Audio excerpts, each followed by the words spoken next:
Praise the lord. హల్లెలూయా. లైవ్లో join అయిన వారందరికీ ప్రభునామ వందనాలు తెలియచేస్తున్నాను. అందరూ లైవ్ వాయిస్ అంతా క్లియర్గా ఉంది కదా? ఏమైనా డిస్టర్బెన్స్ వస్తే కొంచెం మీరు కామెంట్ తెలియచేయండి. సో లైవ్లో జాయిన్ అయిన వారందరికీ వందనాలు. అలాగే ప్రతి ఒక్కరూ ఈ యొక్క లైవ్ని షేర్ చేయండి. ఈరోజు మరింత ప్రాముఖ్యమైన విషయాన్ని మనం ధ్యానం చేయబోతున్నాం. గమనించండి. ఎందుకు ఆలస్యమైందో చాలామందికి తెలుస్తుంది. ఎందుకు కొంచెం డిలే చేశామంటే, ఆల్రెడీ విజయప్రసాద్ రెడ్డి గారి యొక్క లైవ్ కూడా అవుతుంది. ఆయన చాలా విషయాలు మాట్లాడతారు అని క్రీస్తు సమాజంలో చాలామంది ఎదురు చూస్తున్నారు. ఎందుకనంటే ఆయన ఇప్పుడు సమాధానం చెప్పుకోవాల్సిన పరిస్థితి ఉంది కాబట్టి ఆయన సమాధానం కోసం చాలామంది ఎదురు చూశారు. అందుకోసమే చాలామంది అక్కడ చూస్తున్నారు కదా. మరలా వారికి కూడా సత్యం తెలియాలని కొద్ది నిమిషాలు ఆలస్యం చేద్దామని ఆలస్యం చేయడం జరిగింది. అయితే మ్యాక్సిమం నేను లాస్ట్లో కొద్ది విషయాలు చూశాను. అయితే మనం అడిగినా లేకపోతే సమాజం అడుగుతున్న ప్రశ్నలకు ఆయన అయితే అడ్రస్ చేయలేదు. కేవలం ఆ యొక్క పదము, ఆ యొక్క అన్య దేవతకు జై అనే మాట రైటే అని సమర్థించుకోవడమే ప్రయత్నం చేయడమే అక్కడ కనబడుతుంది. అయితే ఆయన కొన్ని ఎగ్జాంపుల్స్ ఇచ్చారు కదా, ఆ వందే మాత్రం పాడకూడదా, లేకపోతే ఇంకా చాలా ఏవో నేను కొన్ని చూశాను. అలాగే నేను నైట్కి మొత్తం పక్కా చూస్తాను. ఆయన ఇచ్చిన వివరణ అంతా వాక్యానికి వ్యతిరేకమైనది. ఎందుకనంటే గమనించండి, ఎప్పుడైతే మనం ఫస్ట్ స్టెప్ అనేది వాక్యానికి వ్యతిరేకం చేస్తామో, నెక్స్ట్ దాన్ని సమర్థించుకోవడానికి మనం ట్రై చేస్తే ఆ నెక్స్ట్ కూడా అది ఇంకా వాక్యానికి వ్యతిరేకమైన విషయమే అవుతుంది తప్ప వాక్యానుసారం కావదు. ఇప్పుడు ఆయన ఏం చేయాలంటే, నేను కొంచెం ఆ ఫ్లోలో అలా చేశాను. దయతో ఈ విషయాన్ని అంత పెద్దగా పట్టించుకోకండి, నాది పొరపాటే, ప్లీజ్ ఎక్స్క్యూజ్ మీ, నన్ను ఎక్స్క్యూజ్ చేయండి అని ఒకవేళ ఆయన అనేస్తే అయిపోతున్న సమస్య అక్కడికి ఆ అంశంలో తీరిపోదును. అయితే ఇప్పుడు మరొక విషయం, కేవలం ఆ యొక్క అన్యదేవతకు జై అని అనడం మాత్రమే కాదు, ఇంకా చాలా విషయాలు, దాదాపు నిన్న 15 ఇష్యూస్ మనం మాట్లాడాం. అయితే ఆ 15 అంశాలలో ఏ అంశాన్ని కూడా ఆయన ముట్టలేదు. నేను మరలా చెప్తున్నా, ఆయన ముట్టలేడు కూడా. He cannot touch any issue. ఎందుకనంటే ఆయన ముడత ఇంకా అది చినిగి ఇంకా పెద్దదైపోతుంది. ఎందుకనంటే ఆయనకు దయ్యపు బోధలు, అబద్ధ బోధలన్నీ బహిర్గతం అయిపోతున్నాయి. ఆయనకు రక్షణ విధానము సరిగ్గా లేదు అన్న విషయం నిన్నటి దినమున చాలా క్లియర్గా చూపించాం. ఆయన అసలు మారు మనసు పొందారు అనే విషయాన్ని కూడా ఆయన మాట్లాడలేదు. అసలు మరలా అడుగుతున్నాను, ఆయన మారు మనసు పొందారా? విజయప్రసాద్ రెడ్డి గారు, మీరు మారు మనసు పొందారా? ఒక వ్యక్తి యొక్క రక్షణ అంటే ఏమిటి, మీరు ఎలా రక్షణ పొందారు అని ఎవరినైనా అడిగితే ఏం చెప్పారు ఒక వ్యక్తి? నేను ఎలా రక్షణ పొందాను అంటే, ఇదిగో సువార్త విన్నాను. సువార్త అనగా క్రీస్తు మానవ జాతి కోసం మరణించాడు, మరణం జయించి లేచాడు, క్రీస్తు మరణ పునరుద్ధానము గూర్చి వినడమే సువార్త. అది వినుట వలన నాకు సువార్త అర్థమైంది, నేను నమ్మాను. తర్వాత నేను మారు మనసు పొందాను, నేను పాపిని గ్రహించి మారు మనసు పొంది నా పాపములన్నిటిని విడిచిపెట్టి ప్రార్థన చేసుకొని ప్రభువుకి నా జీవితాన్ని సమర్పించుకున్నాను అని చెప్తారు. అది రక్షణ. కానీ ఈయనేం చెప్పాడు? యేసుప్రభు మంచోడు, గొప్పోడు, నీతిమంతుడు, అందుకే నేను ఆకర్షించబడి ప్రభు యొద్దకు వచ్చాను, ఆయన కోసం వివేకానంద చాలా మంచి విషయాలు చెప్పారు అని ఎలా చెప్పుకొచ్చారు. ఏదో అంటారు కదా, ఒక ఆవిడ ఇప్పుడే జూమ్లో కూడా వాళ్ళ టీంలో ఎవరినో తీసుకుంటే లాస్ట్ నేను లైవ్ కట్ చేసేసరికి నేను విన్న మాట, ఒక ఆవిడ అంటుంది, పాము చావకూడదు, కర్ర విరగకూడదు అన్నట్లుగా మీరు మాట్లాడారని చాలామంది చెప్పుకుంటున్నారు అన్నా అని అన్నది ఆవిడ. నిజమే అది. నేను రేపు ఆ ఆడియోస్ కూడా మీకు ఆ యొక్క వీడియో కూడా ప్లే చేసి నేను రేపు మాట్లాడతాను. మరలా విజయప్రసాద్ రెడ్డి గారి యొక్క సమర్థింపు వాక్యానుసారమా కాదా అనేది ఇప్పుడు కూడా మధ్యలో కొన్ని విషయాలు మాట్లాడతాను. అయితే ఈరోజు మనం నేర్చుకోబోయే అంశము ఏమిటనంటే, విజయప్రసాద్ రెడ్డి గారు ఆ యొక్క కేఆర్ టీవీ ఇంటర్వ్యూలోనే ఆయన ఏం చెప్పారంటే, ప్రసాదాలను తినవచ్చా క్రైస్తవులు అంటే, తినవచ్చు, మీరు తింటారంటే నేను పక్కా తింటాను అన్నారు. వినాయకుడికి ఆ యొక్క పూజ చేసింది తెచ్చిస్తే నేను తినేస్తానని చెప్పారు. నేను ప్రార్థన చేసుకుని తినేస్తే పర్వాలేదు, ఏం ప్రాబ్లం లేదు. బలహీనమైన మనస్సాక్షితో తింటేనే ప్రాబ్లం. సో జ్ఞానంతో తింటే అది తప్పు కాదు అని చాలా క్లియర్గా డేర్గా ఆయన చెప్పడం మనం చూస్తున్నాం. కాబట్టి అది ఎంత మాత్రం వాక్యానుసారం కాదు అని మరొకసారి నేను చెప్తున్నాను. క్రైస్తవులు విగ్రహార్పితాలకు చాలా దూరంగా ఉండాలి. క్రైస్తవులు విగ్రహాల జోలికి వెళ్ళకూడదు, విగ్రహార్పితం తినకూడదు. ప్రసాదములు తినడం అనేది అది పాపము according to Christian faith or Christian belief, క్రైస్తవ విశ్వాసం ప్రకారంగా. ఇప్పుడు చూడండి, ఇదేమి మనం ఇతరులని కించపరచడం కాదు, ఇతరులని బ్లేమ్ చేయడం కాదు. ఇప్పుడు హైందవ సహోదరులలోనే కొంతమంది సిస్టర్స్ కొంత వ్రతాలు చేస్తారు, ఏవో పలానా ఆ వ్రతం ఆ రోజు ఉన్నప్పుడు వారు కొంచెం ఆ, చాలా చాలా నిష్టలు పెట్టుకుంటారు. ఈరోజు మేము పలానా చేయమండి, ఈరోజు మేము పలానా ఇది చేయమండి అని. వారికి ఎలా అయితే కొన్ని నియమాలు నిబంధనలు ఉంటాయో, అలాగే అకార్డింగ్ టు క్రిస్టియన్ ఫెయిత్ మనకున్న నియమం, మనకున్న విశ్వాసం, మనకున్న ఆ యొక్క కట్టుబడిని బట్టి ప్రసాదములు అనేవి మనం ముట్టకూడదని బైబిల్ చెప్పింది. అది మన విశ్వాసం, మనం ఎవరిని కించపరచడం లేదు. అది వారి యొక్క భక్తి, వారు అందులో దేవుని యొక్క ప్రభావం ఉంటుందనో లేకపోతే దీవెన ఉంటుందని, మేలు ఉంటుందని వారు అలానే నమ్ముకోవచ్చు, అది వారి ఇష్టం. అయితే అకార్డింగ్ టు క్రిస్టియన్ ఫెయిత్ మన యొక్క విశ్వాసం ప్రకారము ప్రసాదములను మనం ముట్టకూడదు. ఇది బైబిల్ స్పష్టంగా చెప్తూ ఉన్నది. ఇప్పుడు కొద్ది నిమిషాల్లో మనము లేఖనాలతో చాలా సూటిగా చూడబోతున్నాము. అసలు అపోస్తలుడైన పౌలు ఏం చెప్పాడు? పౌలు బలహీన మనస్సాక్షిని బట్టి తినకూడదు, మిగిలిన వాళ్ళు తినవచ్చు అని చెప్పాడా పౌలు గారు? విజయప్రసాద్ రెడ్డి గారికి పౌలు గారు మాటలు అర్థమైపోయాయా? మామూలుగా మేము చెప్తున్న విషయాలు విజయప్రసాద్ రెడ్డి గారు అర్థం చేసుకోలేకపోతున్నారు. అపోస్తలుడైన పౌలు చెప్పిన మాటలు అర్థమైపోయాయా? బాబు, నువ్వు పబ్లిక్ మీడియాలోకి వెళ్ళి, సెక్యులర్ ఛానల్లోకి వెళ్ళి, అక్కడ యేసుక్రీస్తు ప్రభువారి కోసం యాజ్ ఎ క్రిస్టియన్ ప్రీచర్గా యు ఆర్ ఇన్వైటెడ్, నువ్వు ఇన్వైట్ చేయబడ్డావు. అలా ఇన్వైట్ చేయబడిన నీవు యేసుక్రీస్తు ప్రభువారి కోసం ఒక గొప్పగా కొన్ని విషయాలు, లేదా బైబిల్ కోసం గొప్పగా కొన్ని విషయాలు చెబితే వారు ప్రభు వైపు వచ్చే అవకాశం ఉంటుందని క్రైస్తవులు ఎదురు చూశారు. వారు అనుకున్నారు. ఆ క్రాంతి టీవీ ఆ బ్రదర్ కూడా ఆశ్చర్యపోయాడు కదా, మీ వద్ద నుంచి సంథింగ్. ఆయన ఏమన్నాడు? ప్రతిదానికి ఇలా మీరు అలా సైలెన్స్గా వెళ్ళిపోతున్నారు, ప్రతిదానికి మీరేం ఆన్సర్ చేయడం లేదు అని ఆయన కూడా నిరాశ, నిస్పృహ, డిస్కరైజ్ అయినట్లుగానే ఆయన మాట్లాడారు కదా. సో అలాంటి ప్లాట్ఫామ్ మీదకి వెళ్ళి నువ్వు చేయాల్సిన నీ కర్తవ్యాన్ని పక్కన పెట్టి అవతల వారి యొక్క దేవతను నువ్వు ప్రేస్ చేసుకుని వస్తే అది తప్పు అని క్రైస్తవ సమాజం అంతా ఏకకంఠంతో ఖండిస్తుంటే స్టిల్ ఇప్పటికీ కూడా నేను చేసింది రైట్ అని చెప్పుకుంటున్నావు అంటే మీరు ఎంత దారుణమైన వంకర టింకర బోధల్లో ఉన్నారో విపి శిష్యులు అందరూ గ్రహించాలి. విపి రెడ్డి గారి యొక్క శిష్యులకు మారు మనసు రావాలి. సో అందరూ జాయిన్ అవ్వండి, ఇంకా అందరూ రావాలని మరల నేను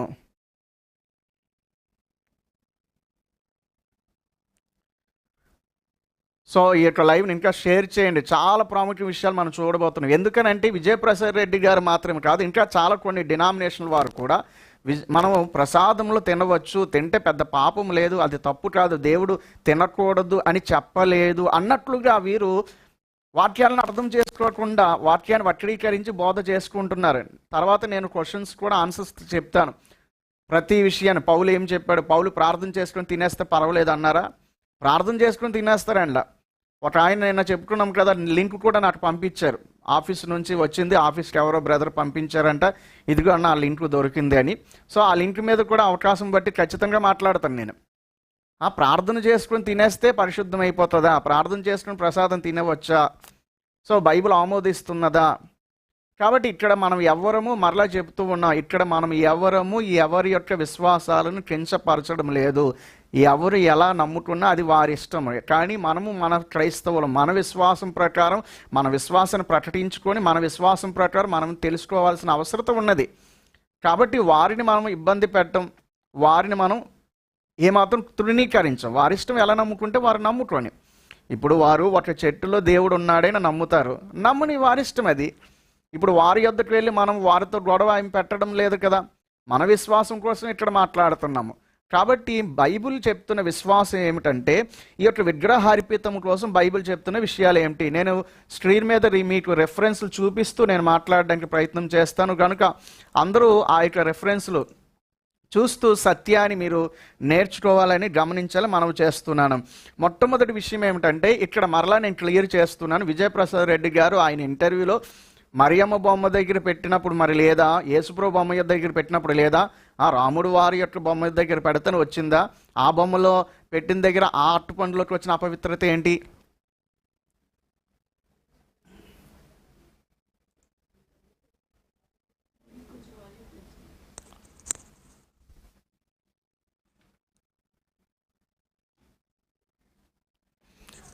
సో అక్కడ వచ్చిన అపవిత్రత ఏంటి?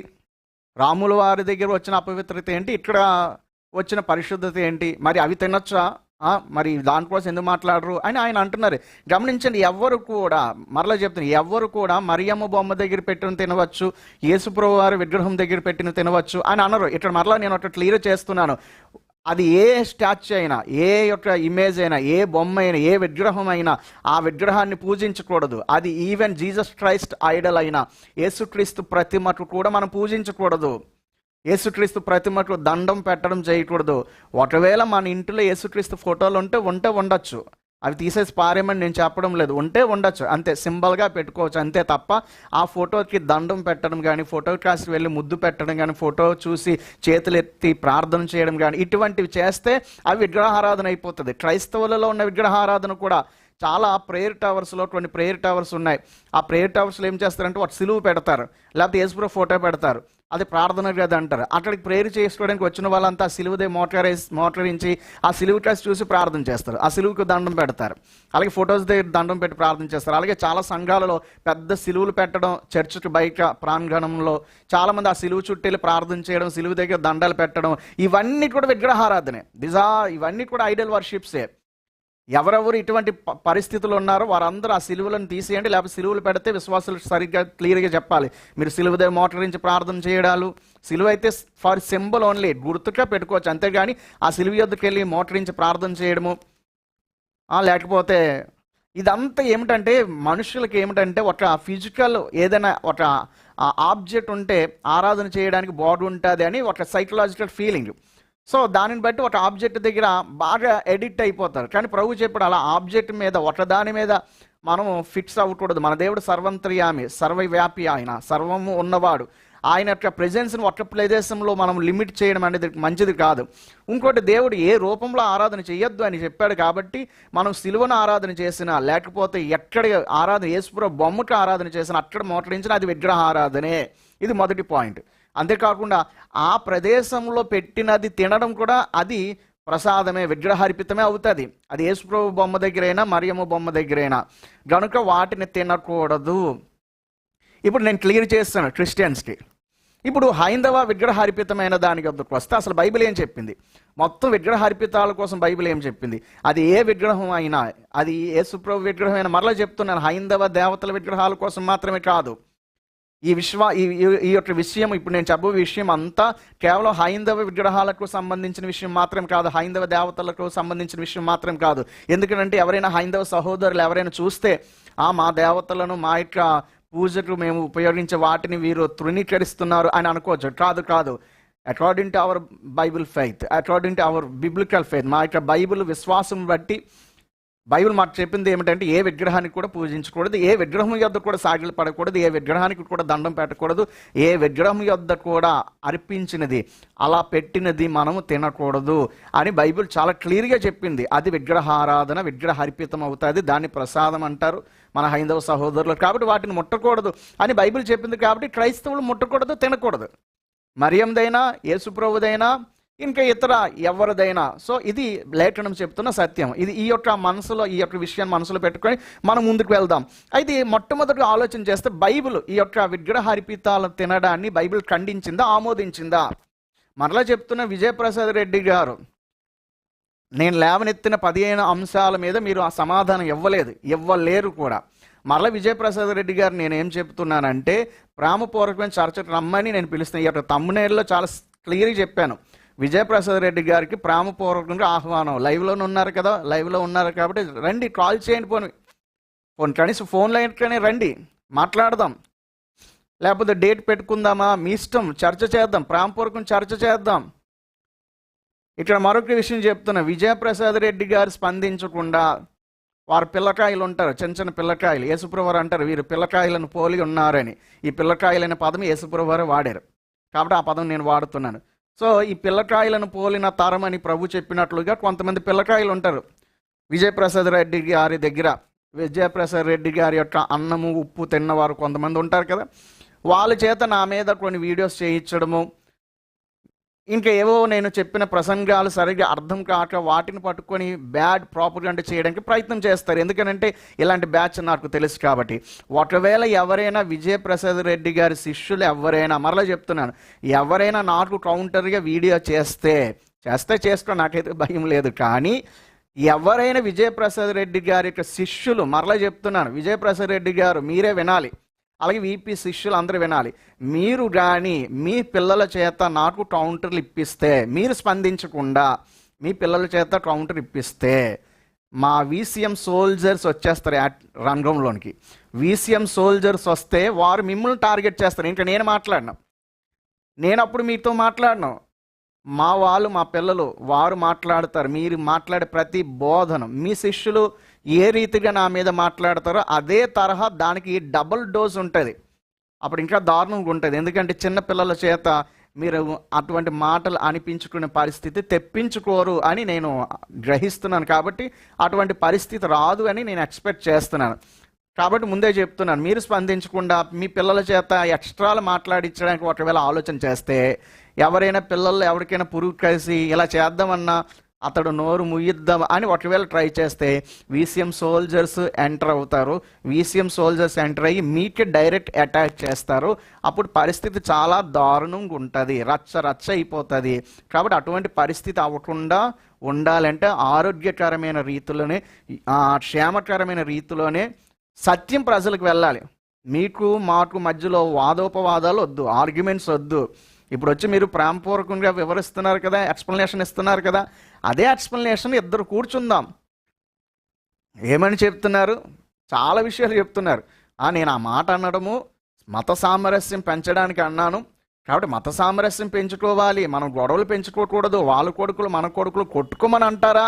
గమనించండి, విజయప్రసాద్ రెడ్డి గారు, మిమ్ములను ప్రశ్నించిన వారు ఎవరైనా, ముఖ్యంగా మేము చాలా స్పష్టంగా చెప్తున్నాం, మేము హిందూ మతమును కానీ లేకపోతే రాముడిని కానీ హిందూ దేవతలను కానీ ఎవరినైనా దూషించమని మేము చెప్పడం లేదు. కానీ మీరు అక్కడ ఇందాక లైవ్లో మీరు ఎలా యాక్టింగ్ చేస్తున్నారో తెలుసా? క్రాంతి గారు మీకు అందుకే అడిగారు, తెల్లగా ఉన్నారు, పలాని హీరోలాగా ఉన్నారు, మీరు యాక్టింగ్ బాగా చేస్తారు కదా అని అడిగారు. అది నిజమేమో అనిపించింది. ఎందుకంటే ఇప్పుడు మీరు లైవ్లో జాయిన్ అయ్యి అబ్బా ఎంత యాక్టింగ్ చేస్తున్నారో, ఎలా యాక్టింగ్ చేస్తున్నారంటే అదేదో డైలాగ్ ఉంటుంది, అలా నటించేస్తున్నారంట. ఎలా యాక్టింగ్ చేస్తున్నారంటే మీరు మిమ్మల్ని కౌంటర్ వేసిన వాళ్ళంతా హిందూ మతాలను దూషించాలి, హిందూ దేవతలను దూషించాలి అని అంటున్నట్లు మీరేంచి లేదు అలా మనం చేయకూడదు, మన మత సామరస్యాన్ని పెంచుకోవాలి, ఐక్యత ఉండాలి, మనం ఒక సెక్యులర్ కంట్రీ, సామరస్యాన్ని ఐక్యతను పెంచుకోవాలి అని ఈ రీతిగా ఆ రూట్ అంతా మార్చేశారు. గమనించండి, మిమ్మల్ని కౌంటర్ చేసిన వాళ్ళు ఎవరు కూడా హిందూ మతాలను దూషించేవారు కాదు, దూషించమనేవారు కూడా కాదు. ముఖ్యంగా మేము 20 సంవత్సరాలుగా హిందూ గ్రంథాలను ఉపయోగించుకుని వారిని గౌరవార్థంగా మాట్లాడుతూ యేసుక్రీస్తు సువార్తను ప్రకటిస్తాం. మా చుట్టూ అన్ని వర్గాల వారు చాలా ప్రేమతో ఉంటాం, కలిసి ఉంటాం. కానీ ఎక్కడ కూడా వారి దేవతలను దేవుళ్ళను పూజించే పదాలు కానీ అటువంటి విషయంలో కాంప్రమైజ్ అవ్వం. వారికి కూడా తెలుసు వీళ్ళు కాంప్రమైజ్ అవ్వరు అన్న విషయం వారు చాలా క్లియర్గా తెలుసు. సో ఇది చాలా బ్యాలెన్స్డ్గా మనం బ్యాలెన్స్ చేసుకోవాలి, చాలా జ్ఞానంగా బ్యాలెన్స్ చేసుకోవాలి. ఆ విషయం మీకు చెప్తుంటే మేమందరం మీ మీద దాడులు, వారి మీద మీరు కోపం పెట్టుకోవాలి, గొడవ పెట్టుకోవాలి అన్నామన్నట్లుగా మీరు క్రియేట్ చేస్తున్నారు ఈరోజు లైవ్లో. కాబట్టి మీ వీడియో మీరేమన్నారు అవి చూపించి నేను మాట్లాడుతాను చాలా స్పష్టంగా. కాబట్టి యాక్టింగ్ చేయకండి విజయప్రసాద్ రెడ్డి గారు, డోంట్ యాక్ట్ చేయకండి, క్లియర్గా మాట్లాడదాం. మీరు చేసింది చాలా తప్పు, అక్కడ బలవంతం చేయలేదు కాబట్టి నేను స్మూత్గా చెప్పేశాను అన్న. మరొక మాట మీరు అన్నారు, దీనికి నేను తర్వాత వినిపిస్తాను. ఇప్పుడు ఆల్రెడీ ఇప్పుడే మాట్లాడారు కాబట్టి చాలామందికి మనసులో ఉంది కాబట్టి నేను చెప్తున్నాను. సంతోషమ్మ వీడియో పెట్టి, నా వీడియో పెట్టి అందరూ వైరల్ చేస్తున్నారు. సంతోషమ్మ దగ్గరికి వెళ్ళి రాధా మనోహర్ దాస్ వెళ్ళి అడిగాడు కాబట్టి సంతోషమ్మ చెప్పలేదు. అదే రాధా మనోహర్ దాస్ నా యొద్దకు వచ్చి అడిగిన నేను చెప్పను అని అంటున్నారు. ఎంత అమాయకంగా మీ యొక్క విఘ్నత, మీ యొక్క ఐక్యూ అనేది ఎంత అవగాహన రాహిత్యంలో మీరున్నారో అర్థమవుతుంది. విజయప్రసాద్ రెడ్డి గారు మీకోసం ఇలా ఊహించలేదు, ఇలా అనుకోలేదు. మీరు చాలా మంచి అనుభవము, బాగా అండర్స్టాండింగ్ పవర్, గ్రాస్పింగ్ పవర్ చాలా ఎక్కువ ఉంది అని అనుకునే వాళ్ళం ఇంతవరకు క్రీస్తు సమాజంలో చాలామంది. కానీ మీరేమన్నారంటే రాధా మనోహర్ దాసు అతడే వచ్చి నన్ను అడిగినా నేను కూడా చెప్పను, సంతోషమ్మ రాధా మనోహర్ దాసు వచ్చి అడిగాడు కాబట్టి చెప్పలేదు, ఇక్కడ మాత్రం రాధా మనోహర్ దాస్ కాదు, ఒక క్రాంతి అని మంచి వ్యక్తి, అతడు అడిగాడు కాబట్టి నేను చెప్పాను అంటున్నారు. ఇక్కడ ఒక ప్రశ్న చెప్తున్నా, గమనించండి, మీకు క్లారిఫికేషన్ ఇస్తున్నాను. ఆయన లైవ్లో చూసిన వారికి కూడా క్లారిఫికేషన్ ఇస్తున్నాను. ఏంటో తెలుసా, క్రాంతి గారు రాధా మనోహర్ దాస్ వెళ్ళి సంతోషమ్మను అడిగినందుకు సంతోషమ్మ చెప్పను అని అన్నది అని అంటున్నారు కదా, అది కాదు. క్రాంతి గారు వెళ్ళి సంతోషమ్మని అడిగినా సంతోషమ్మ చెప్పదు. That for your information Vijay Prasad Reddy గారు, ఫర్ యువర్ ఇన్ఫర్మేషన్, రైట్? అర్థమైందా? ఈవెన్ క్రాంతి బ్రదర్ వెళ్ళి సంతోషమ్మని చెప్పమన్నా సంతోషమ్మ చెప్పదు. అది అక్కడ సబ్జెక్ట్. మీరేమంటారు, రాధా మనోహర్ దాస్ కాబట్టి రాధా మనోహర్ దాస్ వచ్చి నన్ను అడిగినా నేను చెప్పను అన్నారు. సంతోషమ్మ అయితే ఎవరు వెళ్ళి అడిగినా చెప్పదు ఆవిడ. మరొక ఫర్ యువర్ ఇన్ఫర్మేషన్ ఏంటంటే, మరొక విషయము, రాధా మనోహర్ దాస్ మతోన్మాది ఇదంతా అంటున్నారు కదా, సంతోషంకి తెలుసా మతోన్మాది ఇవన్నీ విషయాలు తెలుసా ఆవిడకి? ఆవిడేమన్నా మీలా సోషల్ మీడియా ఫాలో అవుతుందా? ఎవరో రోడ్డు మీద అడుక్కుంటుంది, ఎవరో మహానుభావుడు, ఎవరో ఆయన హిందూ, ఎవరో ఆయన సాధువు అని అనుకుంది, డబ్బులు ఇస్తాడు, ఎంత బాగా వైరల్ అవుతుంది అని ఆవిడకేమో తెలుసా? అతడు ఒక మతోన్మాది, అతడు అడిగాడు కాబట్టి నేను చెప్పకూడదు అని ఉద్దేశంతో చెప్పలేదా? ఎందుకంటే మీరు ట్రాక్ అంతా, అంటే మీరు వంకర దారిలో ఉండి మొత్తం ప్రజలందరికీ అర్థమవుతుంది లేండి. విశ్వాసులు చాలామంది విఘ్నులు ఉన్నారు. కేవలం మిమ్మల్ని బ్లైండ్గా ఫాలో అయ్యే కొంతమంది ఉంటారు కదా, ఫాలోవర్స్, వారికి అర్థం కాదు. పాపం చిన్నపిల్లలు వారికి అర్థం కాదు. వాళ్ళు మీరు చెప్పింది ఓకే అని నమ్మేస్తారు. సంతోషమ్మ, మరలా చెప్తాను, సంతోషమ్మ ఫెయిత్ని మీరు కించపరిచేటట్లు మాట్లాడారు. క్రాంతి గారు కాబట్టి నేను చెప్పాను. అదే రాధా మనోహర్ దాస్ అయితే నేను చెప్పను. సంతోషమ్మ దగ్గరికి రాధా మనోహర్ దాస్ అని మొత్తం మాది వెళ్ళాడు కాబట్టి చెప్పలేదు అని అన్నారు. చెబుతున్నాను, సంతోషమ్మ దగ్గరికి ఎవరు వెళ్ళి అడిగినా ఆవిడ చెప్పదు. ఎందుకంటే ఆవిడ విశ్వాసంలో చాలా స్ట్రాంగ్గా ఉన్న వ్యక్తి, మీ అంత వీక్ కాదు. ఎవరో మరొక విషయం, ఆ క్రాంతి బ్రదరు ఏదో యేసుప్రభువారి మీద గౌరవంతో అడగలేదు, లేకపోతే మీ మీద గౌరవంతో కాదు ఆ మాట చెప్పింది. ఈ పాయింట్ అందరు క్యాచ్ చేస్తారు. మీరు ఆ పదం అంటారా అనరా అని పరిశీలించి ప్రైజ్ లార్డ్ అన్నాడు. మీరు ప్రైజ్ లార్డ్ అంటే ఈ జై అనే పదం మీరు అంటారా అనరా అని మిమ్మల్ని పరీక్షించడానికి అతడు అడిగాడు. కావాలంటే ఇంటర్వ్యూ చూసుకోండి, మరలా మీ ఇంటర్వ్యూ మీరే చూసుకోండి. మిమ్మల్ని టెస్ట్ చేయడానికి అడిగాడు. ఎంతమంది నేను చెప్పే మాటకి అందరూ ఏకీభవిస్తారు. ఎస్, అతడేమి యేసుప్రభుని గౌరవించో లేకపోతే విపి రెడ్డి గారిని గౌరవించో అనలేదు. ఎందుకన్నాడు? ఇతడు జై అనే పదం అంటాడా అనడా, అలా ఆ పదం అనాలంటే నేను ప్రైజ్ లార్డ్ అనాలి అని ఒక పరీక్ష కోసం ఒక రాయి ఇసిరాడు. ఆ రాయికి దొరికిపోయాడు, బౌల్డ్ అయిపోయాడు మన విజయప్రసాద్ రెడ్డి అన్న. సో దొరికిపోయి బౌల్డ్ అయిపోయాడు అన్న విషయాన్ని మరలా సమర్థించుకోవడానికి ఇప్పుడు లైవ్లు పెట్టి ఏవేవో అటు దిట్టి ఇటు దట్టు ఎన్నెన్నో మాట్లాడుతున్నారు. కాబట్టి విజయప్రసాద్ రెడ్డి గారు, మేము ఇప్పుడు చెప్తున్న విషయాలే అర్థం కాలేదు. నేను ఈ పాయింట్ చెప్పి ఇదంతా చెప్పాను. కాబట్టి అపోస్తలుడైన పౌలు చెప్పిన పాయింట్ మీకు అర్థమవుతుందా? కాబట్టి పౌలు ఏం చెప్పాడు, అసలు ఏంటి విషయం మనం చూసినట్లయితే, రండి, విగ్రహార్పితాలు మనం తినవచ్చా, ప్రసాదములు మనం తినవచ్చా, అది తినవచ్చా లేకపోతే తినకూడదా, బైబిల్ ఏం చెప్తుంది అని ఆలోచన చేస్తే ప్రకటన గ్రంథం 2:14 మనం చూస్తున్నాం. దేవుడు అక్కడ మాట్లాడుతున్నాడు, అయినను నేను నీ మీద కొన్ని తప్పిదములు మోపవలసి ఉన్నది, అవేవనగా ఇవి తప్పిదాలంట. ఆ దినాల్లో క్రీస్తు సంఘంలో కొందరు చేస్తున్నారు, వారి మీద దేవుడు తప్పిదాలు మోపుతున్నాడు. ఏమిటి అవేవనగంటే, విగ్రహములకు బలి ఇచ్చిన వాటిని తినునట్లును జారత్వము చేయనట్లును ఇశ్రాయేలులకు ఉరియొడ్డుమని బాలాకునకు నేర్పిన బిలాము బోధన అనుసరించి వారు నీలో ఉన్నారు. బిలాము బోధ అది. బిలాము అలా బోధించాడు బాలాకు రాజుతో బిలాము బోధించి, నువ్వు వెళ్ళి ఇశ్రాయేలులకు ఉరియొడ్డు, ఇశ్రాయేలులు విగ్రహార అర్పితమైనవి తినేటట్లుగా, ఇశ్రాయేలీలు ఆ యొక్క వ్యభిచారం చేసేటట్లుగా, మనకు ఆ స్టోరీ తెలుసు, సంఖ్యాకాండంలో ఉంటాయి ఆ విషయాలు, 25 నుంచి ఆ యొక్క విషయాలు ఉంటాయి. ఇశ్రాయేలు ఆ ప్రాంతంలో దిగినప్పుడు ఇశ్రాయేలులను శపించమని బాలాకు బిలామును తీసుకుని వస్తాడు. కానీ బిలాము శపించలేకపోతాడు. ఎందుకంటే దేవుడు వారిని ఆశీర్వదించిన జనాంగము నేను ఎలా శపించగలుగుతాను అని చెప్పి వెళ్ళిపోతాడు. వెళ్ళిపోయిన బిలాము తర్వాత ఒక ప్లాన్ వేసుకుని వస్తాడు. ఇశ్రాయేలీలను కొట్టాలంటే ఎవరి వల్ల కాదు. గమనించండి అక్కడ జరిగిన సంగతులు. ఇశ్రాయేల్ని కొట్టాలంటే ఎవరి వల్ల కాదు. ఇశ్రాయేల్కి దేవుని సపోర్ట్ ఉంది, దేవుని యొక్క పవర్ ఉంది. కాబట్టి వారిని కొట్టాలంటే దేవుడే వారిని కొట్టాలి. కాబట్టి బాలాకు రాజా, మనం ఎవరు ఇశ్రాయేల్ని ఏమి చేయలేము, కానీ ఇశ్రాయేల్ని కొట్టాలంటే ఒక ప్లాన్ ఉంది. ఏంటో తెలుసా? ఇశ్రాయేలీల దేవుడే వారిని చంపి పారేసే ప్లాన్ నా దగ్గర ఉంది అన్నాడు. బాలాకు షాక్ అయిపోయాడు. ఏంటి, వాళ్ళ దేవుడే వారిని కాపాడుతున్న వాళ్ళ దేవుడు వారిని చంపేస్తారా? ఎస్, పక్కాగా చంపేస్తాడు. ఏం చేయాలంటే ఏమీ లేదు, మీ దగ్గర ఉన్న కొంతమంది అమ్మాయిలను పంపించు, వ్యభిచార పరిస్థితులు, వేశ్యల లాంటి పరిస్థితుల్లో ఉన్న అమ్మాయిలను పంపించి వారి చేత జారత్వం చేయించి వారు మీ విగ్రహాలకు పెట్టినవి అవి తినేటట్లుగా, విగ్రహర్పితములను భుజించేటట్లుగా వారిని టెంప్ట్ చేస్తే వారు తింటే చాలు యెహోవా దేవుడే వారిని చంపేస్తాడు అని చెబితే, బాలాకుకు బిలాము చెప్పిన మాట విని బాలాకు కొంతమందిని పంపిస్తే, అప్పుడు మీకు సంఖ్యాకాండంలో ఆ విషయాలు ఉంటాయి.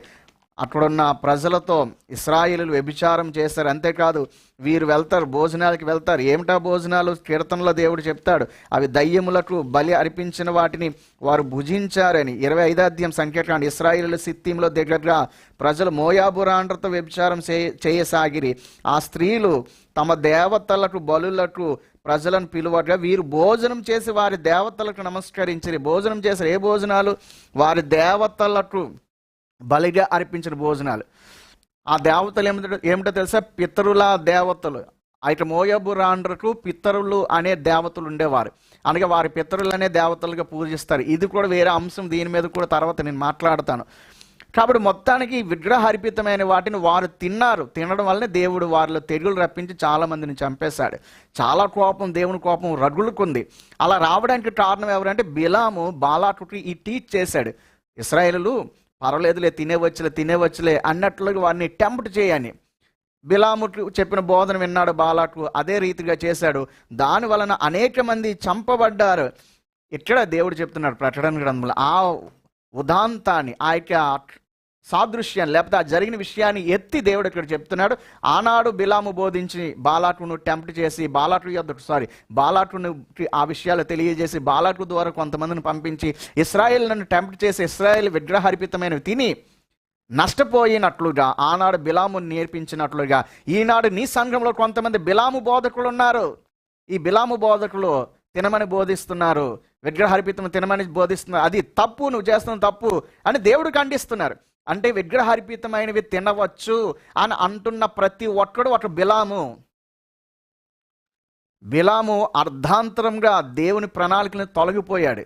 సత్యదేవుని ప్రవక్తగా పరిచయం అవుతాడు, కానీ ఒక సోదే గాండ్రుగా చచ్చిపోతాడు బిలాము ప్రారంభం చాలా దేవుని ప్రవక్తగా కనబడతాడు. ముగింపు ఎలా ఉంటుంది? బిలాము సోదెగాడైన బిలామును దేవుడు చంపేశాడని ఉంటే యెహోషువ వాళ్ళందరూ వేసేశారు బిలాంని. ఎందుకనంటే సోదెగాడైపోయాడు, అభిషేకం పోయింది, ఆత్మ వెళ్ళిపోయాడు, అన్నీ పోయే కారణం బిలాము టీచింగ్ చాలా దారుణం. ఈ అంచె దినాల్లో కూడా చాలామంది బిలాములు ఉన్నారు. ఈ అంచెకాలంలో ఉన్న బిలాములకి అదే పరిస్థితి రాబోతుంది, మారు మనసు పొందకపోతే. ఈ అంచెకాలంలో ఉన్న బిలాములు, ఆ బిలామును ఫాలో అవుతున్న బిలాము బోధ అనుసరిస్తున్న పిల్లలందరూ కూడా చాలా దారుణమైన పరిస్థితుల్లోకి వెళ్ళిపోతారు.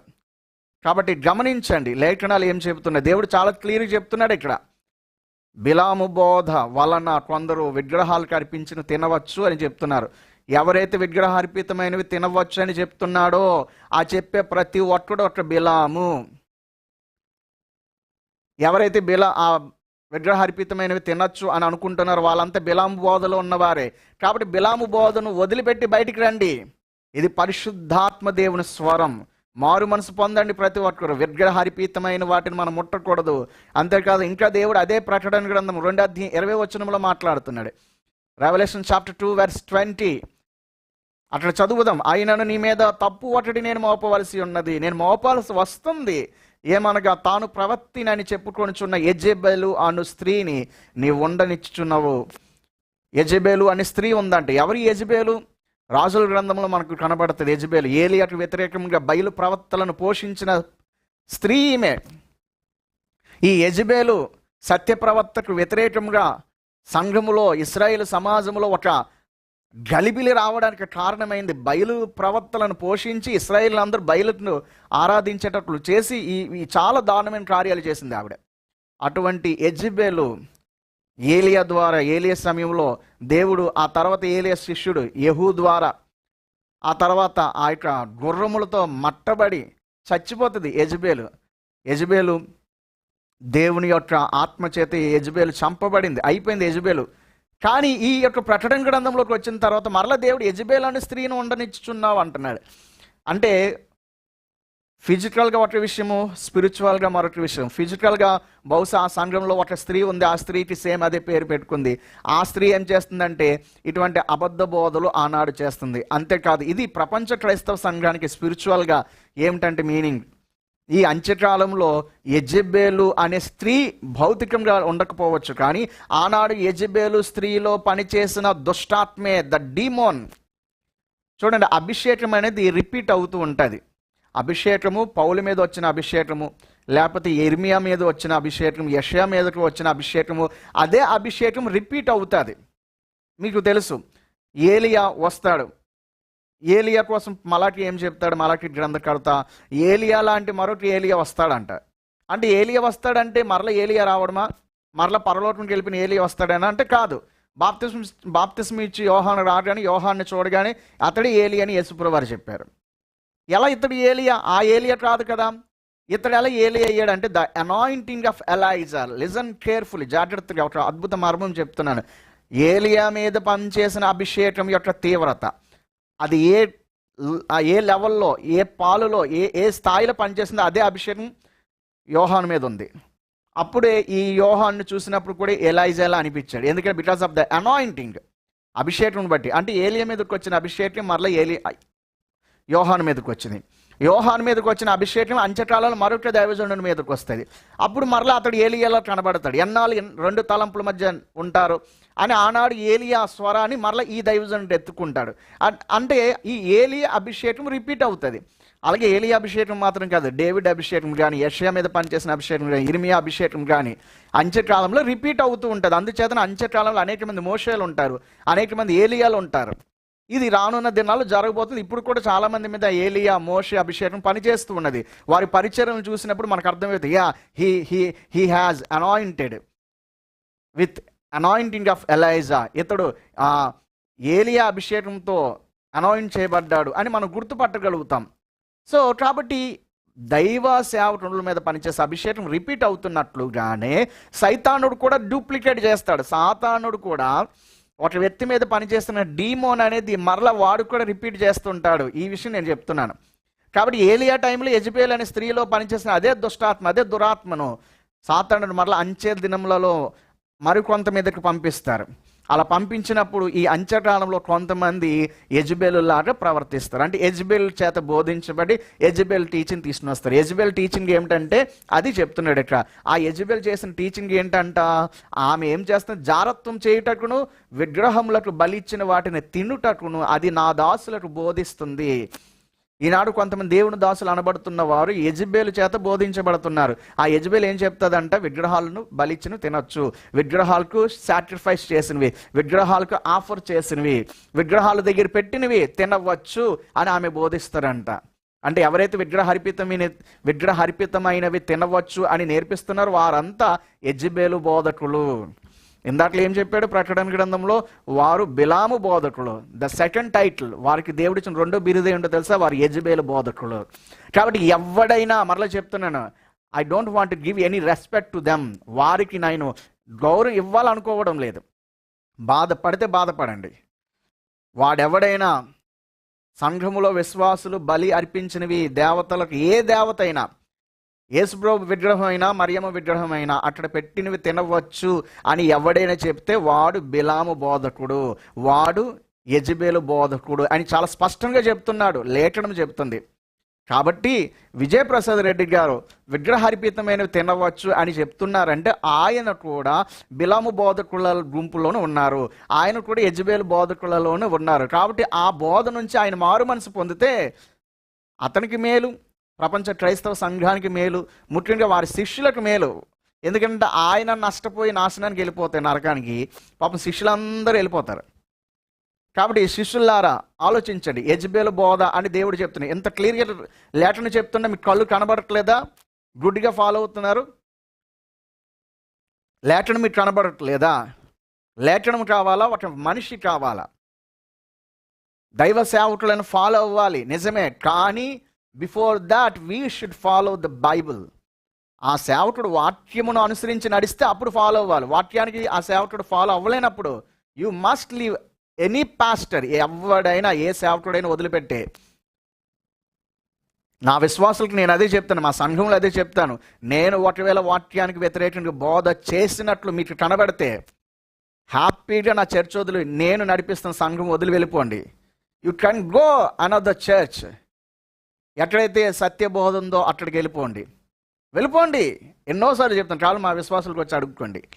అయితే దానికి ముందు మరొక మాట చెప్తాను. అయితే మీరు వెళ్ళిపోయే ముందు నేను చెప్పే అబద్ధ బోధ ఏంటో నాకు లేఖనములతో నిరూపించి చూపించండి. అలా చూపిస్తే నేనే మారిపోతాను, మీరు వెళ్ళని అవసరం లేదు. ఎందుకంటే నాకు కావాల్సిన సత్యమే.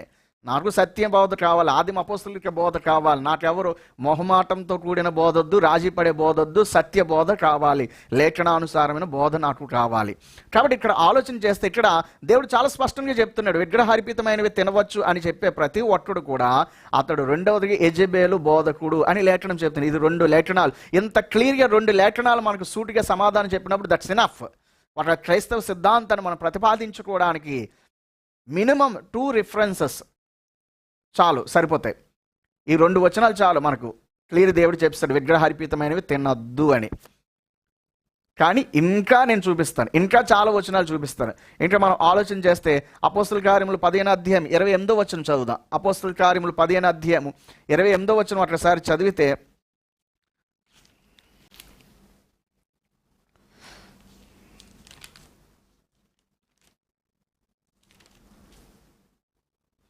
అపోస్తల కార్యములు 15:28, అయినను నీ మీద తప్పు ఒకటి నేను మోపవలసి ఉన్నది.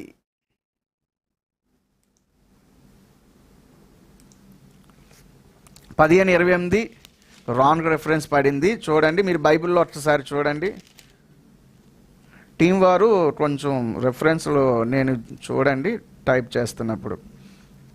అపోస్తల కార్యం 15వ అధ్యాయము, అపోస్తల కార్యం 15వ అధ్యాయం 19 నుంచి నేను చదువుతున్నాను. కాబట్టి అన్యజనుల నుండి దేవుని వైపు తిరుగుచున్న వారిని కష్టపెట్టక విగ్రహ సంబంధమైన అపవిత్రతను, అదే విషయాన్ని మనం చూసినట్లయితే 14వ అధ్యాయము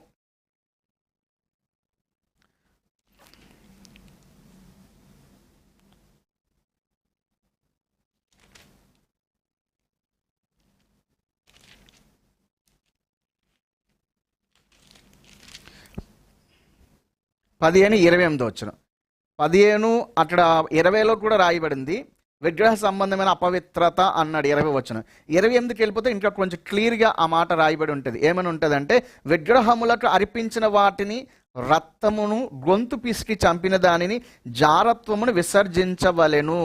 ఈ ఆవశ్యమైన వాటికంటే ఎక్కువైన ఏ భారం మీ మీద మోపకూడదని పరిశుద్ధాత్మకుని మాటను తోచెను. ఇది పరిశుద్ధాత్మకు తోచింది, ఇది అవసరమైనది అన్నాడు. పరిశుద్ధాత్మ దేవుడికి తోచిన విషయం ఏంటో తెలుసా? అన్యజనులలో నుండి వస్తున్నవారు. ఎందుకంటే యూదులు ఎలాగ విగ్రహార్పితమైన వాటి వైపు ముట్టరు, అటువైపు వెళ్ళరు కూడా. యూదులకి అది చిన్నప్పటి నుంచి తెలుసు. కానీ అన్యజనుల నుంచి వస్తున్న వారు, వారి బ్యాక్గ్రౌండ్ ఆ యొక్క విగ్రహాలతో వాళ్ళు పెరిగిన వారు కాబట్టి, ఆ నేచర్ వారికి ఉంటుంది కాబట్టి వారితో మాట్లాడుతూ ఖచ్చితంగా వీటికి మీరు దూరంగా ఉండండి, వీటికి మీరు దూరంగా ఉండండి, ఇవి అవసరమైనవి అని చాలా స్పష్టంగా చెప్తూ అక్కడ అంటున్న విగ్రహంలోకి అర్పించిన వాటిని తినద్దు, అది విగ్రహ సంబంధమైన అపవిత్రత అని పరిశుద్ధాత్మకు కూడా తోచాను అంటారు. అంటే పరిశుద్ధాత్మ కంటే మన విజయప్రసాద్ రెడ్డి అంత తెలివేనోడా, అంత తెగించి నోటికొచ్చినట్లుగా అలా బోధ చేయడము, ఆ రీతిగా మాట్లాడడం అనేది తప్పు, చాలా ప్రమాదం. విజయప్రసాద్ రెడ్డి గారు, please change your doctrine, change your teaching fast. మీకే అన్ని తెలిసనే భ్రమలో ఉండకండి దయచేసి. మీకు రిక్వెస్ట్ చేస్తున్న యాజ్ ఏ క్రిస్టియన్ బ్రదర్, క్రైస్తవ సహోదరుడుగా, లేఖనం ఎరిగిన క్రైస్తవ సైనికుడుగా నేను మీకు రిక్వెస్ట్ చేస్తున్నాను. అపోస్తలుల కార్యం 15:28లో పరిశుద్ధాత్మ యొక్క నినాదం అది. పరిశుద్ధాత్మ దేవుడు చెప్తున్నాడు విగ్రహార్పితమైన ముట్టద్దు అన్నాడు. అంతేకాదు ఇదే విషయాన్ని మరలా ఎన్నిసార్లు రాయించాడు దేవుడు. అపోస్తలుల కార్యం 21వ అధ్యాయం 25వ వచనం కూడా, యాక్ట్స్ చాప్టర్ 21 verse 25. ఎవరైనా టీంలో ఉన్నవారు రెఫరెన్స్లు పెట్టడానికి ట్రై చేయండి. 21వ అధ్యాయం కామెంట్స్లో రెఫరెన్స్లు పెడితే చూసుకుంటారు. 21వ అధ్యాయం 25వ వచనం, అపోస్తలుల కార్యం 21:25. అయితే విశ్వసించిన అన్యజనులను గూర్చి వారు విగ్రహములకు అర్పించిన వాటి రక్తమును గొంతు పిసికి చంపిన దానిని జారత్వమును మానవలసినదని నిర్ణయించి వారికి వ్రాసి ఉన్నాం. విగ్రహములకు అర్పించిన వాటిని మానండి వాటిని ముట్టకూడదని అన్యజనులకు రాశారని మరలా చెప్తున్నా. అంటే 4 సార్లు విగ్రహార్పితమైన ముట్టద్దు అని దేవుడు రాయించాడు. 4 సార్లు రాయిస్తే మీకు కనబడలేదా? విజయప్రసాద్ రెడ్డి గారిని ఫాలో అవుతున్న వారికి అర్థం కాలేదా? ఇంకెంతకాలము అబద్ధ బోధలు ఉంటారు, ఇంకెంతకాలము ఈ యొక్క అసత్య సిద్ధాంతంలో ఉంటారు. అంతేకాదు, ఇంకా ఆలోచన చేస్తే చాలా స్పష్టంగా దేవుడు అనేక సార్లు చెప్తున్న విగ్రహార్పితమైనవి ముట్టద్దు అని ఇంత స్పష్టంగా దేవుడు చెప్పాడు. మరి ఇంత చెప్పిన తర్వాత విగ్రహార్పితం తినొచ్చు అని ఎలా చెప్తారు? సో గమనించండి. మరి ఈ 4 రిఫరెన్స్లు ఏం చేద్దాం? బైబిల్లో తీసి పారేద్దామా? బైబిల్లో ఇసిరేద్దామా? విజయప్రసాద్ రెడ్డి గారు, బైబిల్ అంటే నాకు చాలా గౌరవం, బైబిల్ కనీసం కాలు కాసి ఉండడమే నేను ఇష్టపడను, బైబిల్ తలపట్టుకునే పెట్టుకుంటాను బైబిల్ అంటే అని ఇలా ఎన్నో కబుర్లు చెప్తారు కదా. మంచి విషయాలు అవన్నీ, చాలా మంచి విషయాలే. కానీ బైబిల్ ఫిజికల్గా గౌరవించడం మాత్రం కాదు, బైబిల్లో లేఖనాలను మన జీవితంలో గౌరవించుకుని మనం యోగ్యమైన బోధ చేయాలి, యోగ్యమైన రీతిలో బ్రతకాలి. 4 సార్లు దేవుడు చెప్పాడు విగ్రహార్పితమైన తినకూడదు, ముట్టకూడదు అని. అయితే మరి 1 కొరింథీ పత్రికలో పౌలు ఏం చెప్పారు? ఇప్పుడు ఆలోచన చేద్దాం. 1 కొరింథీ పత్రికలో ఇన్నిసార్లు దేవుడు తినకూడదని చెప్తే మరలా పౌలు చేత తినొచ్చు అని దేవుడు చెప్తాడా? గమనించండి. మీకేమనిపిస్తుంది? లైవ్లో ఉన్నవారు మీకేమనిపిస్తుంది? మీరేం ఫీల్ అవుతారు? విగ్రహార్పితమైనవి తినకూడదని 4 సార్లు దేవుడు చెప్పి పౌలు చేత నుంచి ఆ తినచ్చులే అని దేవుడు అనిపిస్తాడా? దేవుడు అటువంటి వాడా? మన దేవుడు అవునని చెప్పి కాదనవాడా? అంటే విపి రెడ్డి గారు పౌలు గారు తినొచ్చు అని అంటున్నారంటే ఏంటి? అంటే దేవుడినే అబద్ధికుడిగా చేస్తున్నాడు విపి రెడ్డి గారు. అంటే దేవుడే అబద్ధాలు ఆడేవాడా విపి రెడ్డి గారు? అంటే మీరు ఏం మాట్లాడుతున్నారు? దయచేసి ఆలోచన చేయండి. అదే 1 కొరింథీ పత్రికలో పౌలు ఏం చెప్తున్నారు? అసలు ఆ విషయాన్ని అర్థం చేసుకోవాలి. 1 కొరింథీ పత్రిక 8వ అధ్యాయం 1వ వచనం చదివితే హెడ్డింగ్ పెట్టాడు. 8వ అధ్యాయం 1వ వచనం, విగ్రహములకు బలిగా అర్పించిన వాటి విషయము. అంటే అపోస్తలుడైన పౌలు 8వ అధ్యాయంలో ప్రారంభించాడు దేనికోసం? విగ్రహాలకు అర్పించిన వాటి మీద మాట్లాడడానికి. That is the statement, that is the headline. Heading పెట్టాడు, విగ్రహములకు బలి ఇచ్చిన వాటిని అని. 8వ అధ్యాయము 9వ అధ్యాయం 10వ వచనం, ద టోటల్ 3 చాప్టర్స్ మాట్లాడాడు అపోస్తలుడైన పౌలు. ఆ తినేవచ్చులే పర్వాలేదులే అనుకుని 3 అధ్యాయాలు ఎందుకంటే మాట్లాడాల్సి వచ్చింది? ఆ 3 అధ్యాయాల్లో పౌలు అద్భుతమైన మహామేధస్సుతో చాలా అద్భుతమైన తన మహాజ్ఞానమును ఉపయోగించి తినకూడదనే చెప్పాడు. పౌలు వివరించిన వివరణ అది ప్రొఫెసర్స్కి అంత మేధా శక్తితో పౌలు వివరించారు, ఆ లెవెల్లో వివరించారు. ఈ 4 సార్లు మామూలు స్టేట్మెంట్స్ దేవుడు ఇచ్చేశారు. పౌలు చేత దేవుడు చాలా లోతైన రీతిలో వివరించాడు. అంత లోతైన జ్ఞానం అర్థం కాదని పేతురే చెప్తాడు. కాబట్టి వీళ్ళకి అర్థం కాక తినచ్చు అని అంటున్నారు. గమనించండి. ఒకవేళ నేను సూటిగా ప్రశ్న వేస్తున్నాను, పౌలు తినచ్చు అని అంటే అక్కడ పరిశుద్ధాత్మ దేవుడు ఎందుకు తినకూడదని రాయిచ్చాడు? అక్కడ పరిశుద్ధాత్మ దేవుడు తినకూడదని చెప్పిన పరిశుద్ధాత్మ దేవుడు పౌలు చేత తినచ్చులని రాయిస్తాడా? దేవుడు అబద్ధికుడా? పరిశుద్ధాత్ముడు అబద్ధాలు ఆడతాడా? మన బైబిల్లో 2 స్వయం వైవిధ్యాలు ఉన్నాయా? స్వయం ఖండనలు ఉన్నాయా? విజయప్రసాద్ రెడ్డి గారు మీరు ఆన్సర్ చెప్పాలి. అక్కడ రాయబడింది, చదువుదాం. 1 కొరింథీ పత్రిక 8వ అధ్యాయం నుంచి మనం ముందుకు వెళ్తే దేవుడు చెప్తున్నాడు, మనమందరము జ్ఞానము గలవారమని ఎరుగుదుము, జ్ఞానము ఉప్పొంగ చేయను కానీ ప్రేమ క్షేమాభివృద్ధి కలుగు చేయను. పౌలు చాలా స్పష్టంగా ఫస్ట్ స్టేట్మెంట్లో చెప్పేశాడు. జ్ఞానం కోసం పౌలు ఒక మాట మాట్లాడబోతున్నాడు. ఇప్పుడు జ్ఞానముగా విగ్రహములకు బలి ఇచ్చే వాటి విషయమని పౌలు చర్చించబోతున్నాడు. కాబట్టి ఈ జ్ఞానం అని చాలామంది పేరు పెట్టుకొని నేను చెప్పేవి మళ్ళా మిస్ట్రాక్లోకి వెళ్తారు కనుక జ్ఞానం ఉప్పొంగ చెయ్యను అని చాలా క్లియర్గా చెప్పి దాన్ని ఖండిస్తున్నాడు. జ్ఞానం ఉప్పొంగ చేస్తుంది నాయన, ప్రేమ అనేది క్షేమాభివృద్ధి కలుగు చేస్తుంది. కాబట్టి మహాజ్ఞానులు అని ప్రవర్తించకండి, దేవుని ప్రేమ కలిగి ఉండండి అని అపోస్తలుడైన పౌలు చెబుతూ అక్కడెందుకు వెళ్తూ ఇంకా 4వ వచనములు అంటారు, కాబట్టి విగ్రహములకు బలిగా అర్పించిన వాటిని తినుట విషయము అని మొదలుపెట్టి పౌలు గారు ఏమంటున్నారు? లోకమందు విగ్రహం వట్టిదనియో, ఒక్కడే దేవుడు తప్ప వేరొక దేవుడు లేడని ఎరుగుదుము. మనకు తెలిసిన విషయం ఏమిటంటే లోకమందు ఒక్కడే దేవుడు ఉన్నాడు, విగ్రహము వట్టిది, ఒక్క దేవుడు తప్ప వేరొక దేవుడు లేడన్న విషయం మనకు తెలుసు అని పౌలు గారు చాలా స్పష్టంగా చెప్తున్నారు. సో ఇదందరూ మనకు తెలుసు, దేవుడు ఒక్కడే, విగ్రహంలో ఏమీ లేదు, విగ్రహం వట్టిది. According to Christian faith there isn't nothing was there. విగ్రహంలో ఏముండదు. వారు అనుకుంటున్నట్లుగా ఆ దేవత విగ్రహంలో లేదు. దేవుడు ఒక్కడే కాబట్టి, ఒక్క దేవుడే కాబట్టి మన ప్రభు విగ్రహాల్లోనికి రాడు కాబట్టి విగ్రహములో దేవుడు లేడు అన్న విషయాన్ని పౌలు చాలా స్పష్టంగా చెప్తున్నారు. ఉన్నవాడు ఒకే దేవుడు గనుక ఆ ఒకే దేవుడు విగ్రహాల్లోనికి రాడు గనుక విగ్రహంలో దేవుడు లేడు, దేవుడు ఒక్కడే, ఈ విషయం మనకు తెలుసు అని పౌలు గారు చెప్పి, ఆ తర్వాత అదంతా వివరిస్తే 8వ అధ్యాయం 4వ వచనం నుంచి మీరు క్రిందకి వెళ్ళిపోతే వివరిస్తూ 7వ వచనంలో అంటారు, అయితే అందరి యందు ఈ జ్ఞానము లేదు. అందరికీ జ్ఞానం లేదు. ఎందుకు లేదు అంటే కొందరు ఇది వరకు విగ్రహమును ఆరాధించిన వారు గనుక తాము భుజించు పదార్థములు విగ్రహమునకు బలి ఇయ్యబడినవని ఎంచి భుజిస్తారు. చాలామందికి ఈ జ్ఞానం లేదు.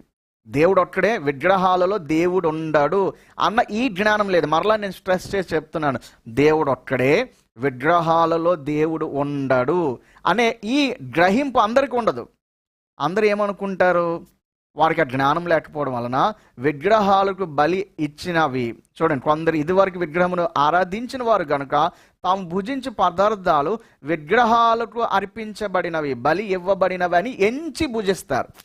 సో వాళ్ళు ఏం చేస్తారంటే, అమ్మ ఇది విగ్రహానికి అర్పించారు, అక్కడున్న దేవతకు ఇచ్చారు అనే ఆ యొక్క ఆలోచనలో వారు భుజిస్తారు గనుక అని చెప్పి కిందకంటాడు, భోజనం బట్టి దేవుని ఎదుట మనం మెప్పు పొందము, తినకపోయినందున మనకు తక్కువ లేదు, తినినందున మనకు ఎక్కువ లేదు అని చెప్పి ఇంకా ముందున ఏమంటున్నారు అంటే, చూడండి ఆ ముందు వచ్చిన, అయినను మీకు కలిగి ఉన్న ఈ స్వాతంత్ర్యము వలన బలహీనులకు అభ్యంతరము కలగకుండా చూచుకొనుడి. ఈ స్వాతంత్రం ఉంది. ఏమిటా స్వాతంత్ర్యము? మీకు ఆ జ్ఞానం ఉంది. ఆ జ్ఞానమును బట్టి ఆ యొక్క విగ్రహాల్లో ఏమీ లేదు అంటే దేవుడు లేడు అన్న విషయం మీకు తెలుసు, విగ్రహం వట్టిదన్న విషయం తెలుసు. కాబట్టి ఆ ఇవ్వబడిన ఆ విగ్రహం దగ్గర పెట్టబడినది ఆ బలి విగ్రహానికి అర్పించబడలేదన్న విషయం మీకు తెలుసు. అలా తెలుసు అని మీరు ఈ స్వాతంత్రం, ఈ ఫ్రీడమ్ ఉంది కదా, ఇది బలహీనులకు అభ్యంతరకరంగా ఉండకుండా చూచుకోనడి. అంటే బలహీనులకు అభ్యంతరకరంగా ఉండకుండా చూచుకోవడం అంటే ఏంటి? బలహీనులు ఎవ్వరు లేనప్పుడు, లేకపోతే ఎవరు తెలియకుండా తినేమనా దాని ఉద్దేశం? అసలు ఏం చెప్తున్నాడు పౌలు యొక్క ఇన్నర్ మీనింగ్ ఏంటి? పౌలు ఏం చెప్తున్నాడంటే, మీరు జ్ఞానులుగా ప్రవర్తించి మీరు తినేసి వాళ్ళను అభ్యంతర పెట్టకండి అన్నాడు. అనేసి ఆపేశాడా? వారు లేనప్పుడు తినేమన్నాడా? వారు చూడకుండా తినేమన్నాడా? తినవచ్చు అన్నాడా? అందుకే అన్నాడు, జ్ఞానం ఉప్పొంగా చేయును అన్నాడు. మీరు జ్ఞానులు అని మీరు ఆలోచిస్తున్నారు, సెటరికల్గా పౌలు మాట్లాడుతున్నాడు అక్కడ. సో మీరు జ్ఞానులనే అనుకుంటున్నారు కదా, ఆ జ్ఞానాన్ని అవతల చాలామంది బలహీనులు ఉంటారు, వారు అభ్యంతర పడేటట్లు చెయ్యొద్దు అని చెప్పి ఇంకా వివరించాడు. ఆపేయలేదు. ఏం చెప్పాడంటే 10వ వచనానికి మీరు వెళ్తే అక్కడ పౌలు అంటారు, గమనించండి 10వ వచనంలో ఏమని చెప్తున్నారంటే, చూడండి ఆ వచనం, ఏలయనగా జ్ఞానము గల నీవు విగ్రహముల యందు భోజన పంక్తిని కూర్చుండగా ఒకడు చూచిన ఎడల, నువ్వు విగ్రహాల భోజనాలకు వెళ్ళావు, అక్కడ కూర్చొని భోజనం చేస్తున్నావు. ఆ సమయంలో బలహీనమైన మనస్సాక్షి గల అతడు విగ్రహములకు బలి ఇయ్యబడిన పదార్థములో తినుటకు ధైర్యం తెచ్చుకుంటాడు కదా. నువ్వు విగ్రహాల దగ్గర కూర్చొని నువ్వు భోజనం చేస్తున్నావు, విగ్రహార్పీతం తెచ్చుకొని తినడం మొదలు పెట్టావు. అప్పుడు అవతల వాడు ఉన్నాడు కదా, చాలామంది నీ చుట్టూ ఉంటారు, వాళ్ళు కూడా తినచ్చు అని ధైర్యం తెచ్చుకుంటారు. అలా ధైర్యం తెచ్చుకోవడం వల్ల ఏం జరుగుతుంది? 2 విషయాలు. నీకు జ్ఞానం ఉంది కదా, పౌలు అట్లా చెప్తున్న విషయాలు గమనించండి. నీకు జ్ఞానం ఉంది కదా అని నువ్వు విగ్రహాల అర్పితమైనవి తినడం మొదలు పెడితే 2 జరుగుతాయి. బలహీనమైన వాడు అభ్యంతర పడతాడు, రెండోది బలహీనమైన వాడు తినడానికి తెగిస్తాడు, ధైర్యం తెచ్చుకో తినేవచ్చులే అనుకుంటాడు. మరి తినవచ్చా అని అంటే పౌలు అంటారు, ఆ ముందుకు వెళ్తే, అందువలన ఎవని కొరకు, లిజన్ వెరీ కేర్ఫుల్లీ, ఈ యొక్క 11వ వచనం నుంచి చూస్తే అక్కడ నేను రెఫరెన్స్ చూపిస్తాను. 11వ వచనం, అందువలన ఎవని కొరకు క్రీస్తు చనిపోయెనో ఆ బలహీనుడైన ఆ నీ సహోదరుడు నీ జ్ఞానం బట్టి నశించిపోతాడు. నువ్వు జ్ఞానమని ఉప్పొంగిపోయి ఆ విగ్రహంలో ఏముంది, ఏమీ లేదు కదా, వడ్డదే కదా, తినవచ్చు కదా అని ఒక పెద్ద విజ్డమ్ ఉన్నవాడిలా, ఒక వైజ్ మ్యాన్లా ఫీల్ అయిపోయి నువ్వు తింటే నీ వల్ల ఒక బలహీనుడు ఏమవుతాడంటే నశించిపోతాడు. ఎందుకు నశించిపోతాడంటే తినకూడదు కాబట్టి. నువ్వేంచి ఈ కోణంలో ఆలోచిస్తున్నావు, విగ్రహంలో ఏమీ లేదు కదా అని ఉప్పొంగిన స్వభావంతో ఒక మహాజ్ఞానిలాగా నువ్వేం చేస్తున్నావు అంటే తినేవచ్చులే, అందులేటుందండి, ఇది మామూలుగా ప్రసాదం, కొంచెం టైం అయితే చల్లారిపోతుంది అంతే, వేడి ప్రసాదం చల్లారిపోయిన ప్రసాదం అంతే అని అదే అంటున్నారు కదా విజయప్రసాద్ రెడ్డి గారు. వేడి ప్రసాదం చల్లారిన ప్రసాదం అంతే. అంటే మాటి ప్రసాదాలు అట్లా వేడిని చూసుకున్నారేమో. సో ఇది వేడిది, ఇది చల్లారిపోయింది, కానీ వేడిది చల్లది అవుతుంది తప్ప ఇంకేం లేదు, అది విగ్రహం వట్టిదే కదా, సో తినవచ్చు అని నీకున్న జ్ఞానము అనుకున్న ఆ కోణం బట్టి నువ్వు తినడానికి ప్రయత్నిస్తే నీ చుట్టూ చాలామంది ఉంటారు బలహీనులు. బలహీనులు అంటే ఎవరు? అక్కడ బలహీనులు ఎవరైనా పౌలు చెప్పారు, కొందరికి ఇది వరకు వారు అన్య దేవతలను విగ్రహాలను పూజించారు గనక, అనగా ఎవరైతే అన్య సమాజం నుంచి వచ్చారో వారందరూ బలహీనులే పౌలు విధానం ప్రకారం, పౌలు ఉద్దేశం ప్రకారం. ఎందుకంటే వాళ్ళందరూ ఆ రూట్లో నుంచి వచ్చారు కాబట్టి వారు అదే ఆలోచనలు ఉంటారు. కాబట్టి వాళ్ళందరూ ఏమవుతారంటే అభ్యంతర పడతారు నువ్వు తినడం వలన. రెండవది ఏమవుతారంటే వాళ్ళు కూడా తినడానికి తెగిస్తారు. తింటే ఏమవుతుంది ఇక్కడ చెప్తున్నాడు, ఎవరి కొరకు క్రీస్తు చనిపోయిన ఆ బలహీనుడైన నీ సహోదరుడు, ఒక విశ్వాసి నీ జ్ఞానం బట్టి నశించిపోతాడు. నువ్వు జ్ఞానం అని ఫీల్ అవుతున్నావు కానీ నీ చుట్టూన్న క్రైస్తవులను నువ్వు నాశనానికి తీసుకెళ్ళిపోతున్నావు అని అంటున్నాడు. విగ్రహం వట్టిదే కదా, తింటే ఏమైంది? సో లేకపోతే ఆ బలహీనుడికి టీచ్ చేయు, వాడు కూడా నీతో పాటు తినేస్తాడు అని చెప్పాడు పౌలు. అలా చెప్పలే, నువ్వు తొందరపడి జ్ఞానం అనుకునే ఆ ఉద్దేశంలో తింటే అతడు నశించిపోతాడు అని చెప్పారు. ఇంకేం చెప్తున్నాడు పౌలు గారు? ఇంకా చూడండి, ఆ 10వ వచనం తర్వాత 11 చదివాం, 12వ వచనం మనం చదివితే పౌలు గారు ఏమంటున్నారు ఇంకా క్లియర్గా చెప్తున్నారు. అంటే ఇదంతా కంటిన్యూ చేస్తున్నాడు. ఈలాగు సహోదరులకు, listen carefully brother Vijay Prasad Reddy గారు, ఈలాగు సహోదరులకు విరోధముగా పాపము చేయుట వలనను, అంటే విగ్రహ భోజనాల్లో కూర్చొని లేదా విగ్రహార్పితము తినడం అనేది సహోదరులకు విరోధముగా ఏం చేయడము? పాపము చేయుట వలన అన్నాడు. అంటే ఎవడెవడు విగ్రహారాధన అర్పితమైనవి తినొచ్చు అని బోధిస్తున్నాడో, ఎవరెవరైతే తింటున్నారో వాళ్ళంతా పాపం చేస్తున్నారు. ఇది లేఖనం సెలవిస్తుంది. కనబడుతుందా విజయప్రసాద్ రెడ్డి గారు? వారు ఏం చేస్తున్నారంటే ఇలాగ సహోదరులకు విరోధంగా పాపము చేయుట వలనను, వారి బలహీనమైన మనస్సాక్షిని నొప్పించుట వలనను మీరు క్రీస్తునకు విరోధముగా పాపం చేయవారు కూర్చున్నారు. వారికి విరోధముగా, క్రీస్తుకు విరోధముగా. అంటే పౌలు ఏం చేస్తున్నారంటే విజయప్రసాద్ రెడ్డి గారు, పౌలు గారు ఒక ఆధ్యాత్మిక జీవితంలో ఒక ప్రొఫెసర్ లాంటి వాడు, ఆచార్య పౌలు, మామూలు వ్యక్తి కాదు. అక్కడ ప్రకటన గ్రంథంలో, అపోస్తుల కార్యంలో విగ్రహార్పితమైనవి తినకూడదు అని డైరెక్ట్ స్టేట్మెంట్స్ ఇచ్చేసారు అంతే. పౌలు ఏం చేశాడంటే ఆ స్టేట్మెంట్ని ఒక ఉన్నతమైన శిఖరము, ఆ స్థాయిలో ఎక్స్ప్లెయిన్ చేసుకొని వచ్చాడు. అది ఎందుకు తినకూడదంటే, నువ్వు అంటావు అందులో ఏం లేదుగా, విగ్రహం ఏమి లేదు కదా, తినవచ్చు కదా అని నువ్వు మహా జ్ఞానంలో ఫీల్ అవుతావు. బ్రదర్ నిజమే, అందులో ఏం లేదు, కానీ నీ జ్ఞానంతో నువ్వు తినేస్తే చాలామంది నీ చుట్టూన్న వారంతా విగ్రహంలో ఏదో ఉందేనో అనుకుంటారు. కాబట్టి వాళ్ళు ఏం చేస్తారు, వారు కూడా తినడానికి తెగిస్తారు. కానీ నువ్వు జ్ఞానం అనుకుంటారు, ఆ జ్ఞానం వల్ల వీళ్ళందరూ నశించిపోతారు. అలానే రహస్యంగా తినచ్చా అని కూడా పౌలు చెప్పలేదు. అలానే వారికి బోధించచ్చా అది చెప్పలేదు. అసలు నువ్వు తినద్దు అని చెప్తున్నాడు పౌలు. అక్కడ జ్ఞానము అని అనుకుంటున్న ఉప్పొంగ చేసే ఆ స్వభావమును బట్టి ఆ సెటారికల్గా పౌలు, అంటే విమర్శనాత్మకంగా పౌలు ఎక్స్ప్లెయిన్ చేస్తున్నాడు ఈ విషయాన్ని. సెటారికల్ ఎక్స్ప్లెనేషన్ అంటారు. అనగా కొన్నిసార్లు స్ట్రైట్గా చెప్తాం, కొన్నిసార్లు వాళ్ళకి రౌండ్ వేస్తూ చెప్తాం. పౌలు ఇక్కడ అదే చేస్తున్నాడు. నీ జ్ఞానం అనుకుంటున్నావు కదా, ఆ జ్ఞానం బట్టి ఒకవేళ నువ్వు తింటే నువ్వు సహోదరులకు వ్యతిరేకం పాపం చేసిన వాడు అవుతావు. ఆ సహోదరులకు వ్యతిరేకం పాపం చేయటం వలన దేవునికి, చూడండి అక్కడ, మీరు క్రీస్తునకు విరోధముగా పాపం చేయవారు అడుగుచున్నారు అన్నాడా లేదా పౌలు గారు? అంటే ప్రసాదాలు తినడం వలన ఏమవుతున్నారు? క్రీస్తుకు విరోధంగా పాపం చేస్తున్నారా లేదా? ఆన్సర్ చేయాలి. అక్కడ క్లియర్ చెప్పాడా లేదా? అంత స్పష్టంగా పౌలు గారు చెప్తుంటే ఇంకా ఏమంటున్నారు? అక్కడ ఎందుకు వెళ్తే నెక్స్ట్ వచనంలో 13వ వచనం, కాబట్టి భోజన పదార్థముల వలన నా సహోదరునికి అభ్యంతరం కలిగిన ఎడల, నా సహోదరునికి అభ్యంతరం కలిగ చేయుకుండుటకై నేను అన్నటికీ మాంసం తినను. మాంసం అంటే అక్కడ బలి ఇవ్వబడిన ఆ మాంసం కోసం మాట్లాడుతున్నాడు. అవి బలి అర్పణ కాబట్టి నేను ఇలా తినడం వలన అనేక మంది క్రైస్తవులు నశించిపోతారు. అనేక మంది అన్యజనుల నుంచి వచ్చిన వారంతా వారు పాపం చేస్తారు, వారు తెగిస్తారు. కాబట్టి నేను ఎంత మాత్రము తినను అన్నాడు. అంటే తినను అన్నాడా, తినచ్చు అన్నాడా? అంటే పౌలు ఎక్కడో మొదలుపెట్టి అవన్నీ కొట్టుకుని వచ్చి ఈ కన్క్లూజన్కి వచ్చాడు.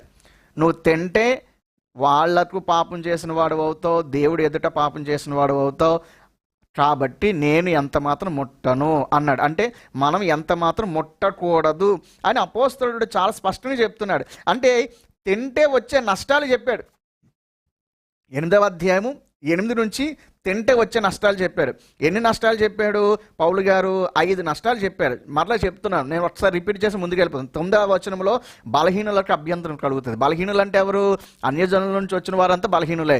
ఎందుకంటే వారికి ఆ స్పృహ ఉంటుంది. విగ్రహాలు అంటే ఇలా అని ఒక స్పృహ ఉంటుంది, కాబట్టి వాళ్ళందరికీ అభ్యంతరం కలుగుతుంది. 2వదిగా వారు ధైర్యం తెచ్చుకుంటాడు. 3వదిగా అతడు నాశనం అయిపోతాడు. ధైర్యం తెచ్చుకొని మంచి జరగడం కాదు, వాడు నాశనం అయిపోతాడు. ఇది 3వ నష్టం. 4వ నష్టం ఏంటో తెలుసా? విరోధమైన పాపం. అది క్రీస్తుకు విరోధమైన పాపం.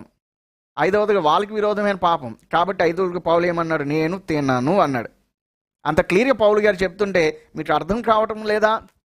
అది ఎందుకు తినకూడదు అని అంటే ఇంకా పౌలు ముందుకెళ్ళి ఇంకా వివరిస్తారు. 10వ అధ్యాయంలో పౌలు గారు చాలా విషయాలు చెప్తారు. 10వ అధ్యాయం కూడా విగ్రహార్పితాల కోసం మాట్లాడుతున్నారు. చూడండి 10వ అధ్యాయంలో 7వ వచనంలో పౌలు ఏం మాట్లాడుతున్నారు? 6, 7 వచనాలు ఇశ్రాయేలు కోసం, ఆ బయల్పెయోరు యొద్ద జరిగిన విషయాలు, షిత్తీంలో జరిగిన విషయాలు పౌలు ఎత్తాడు.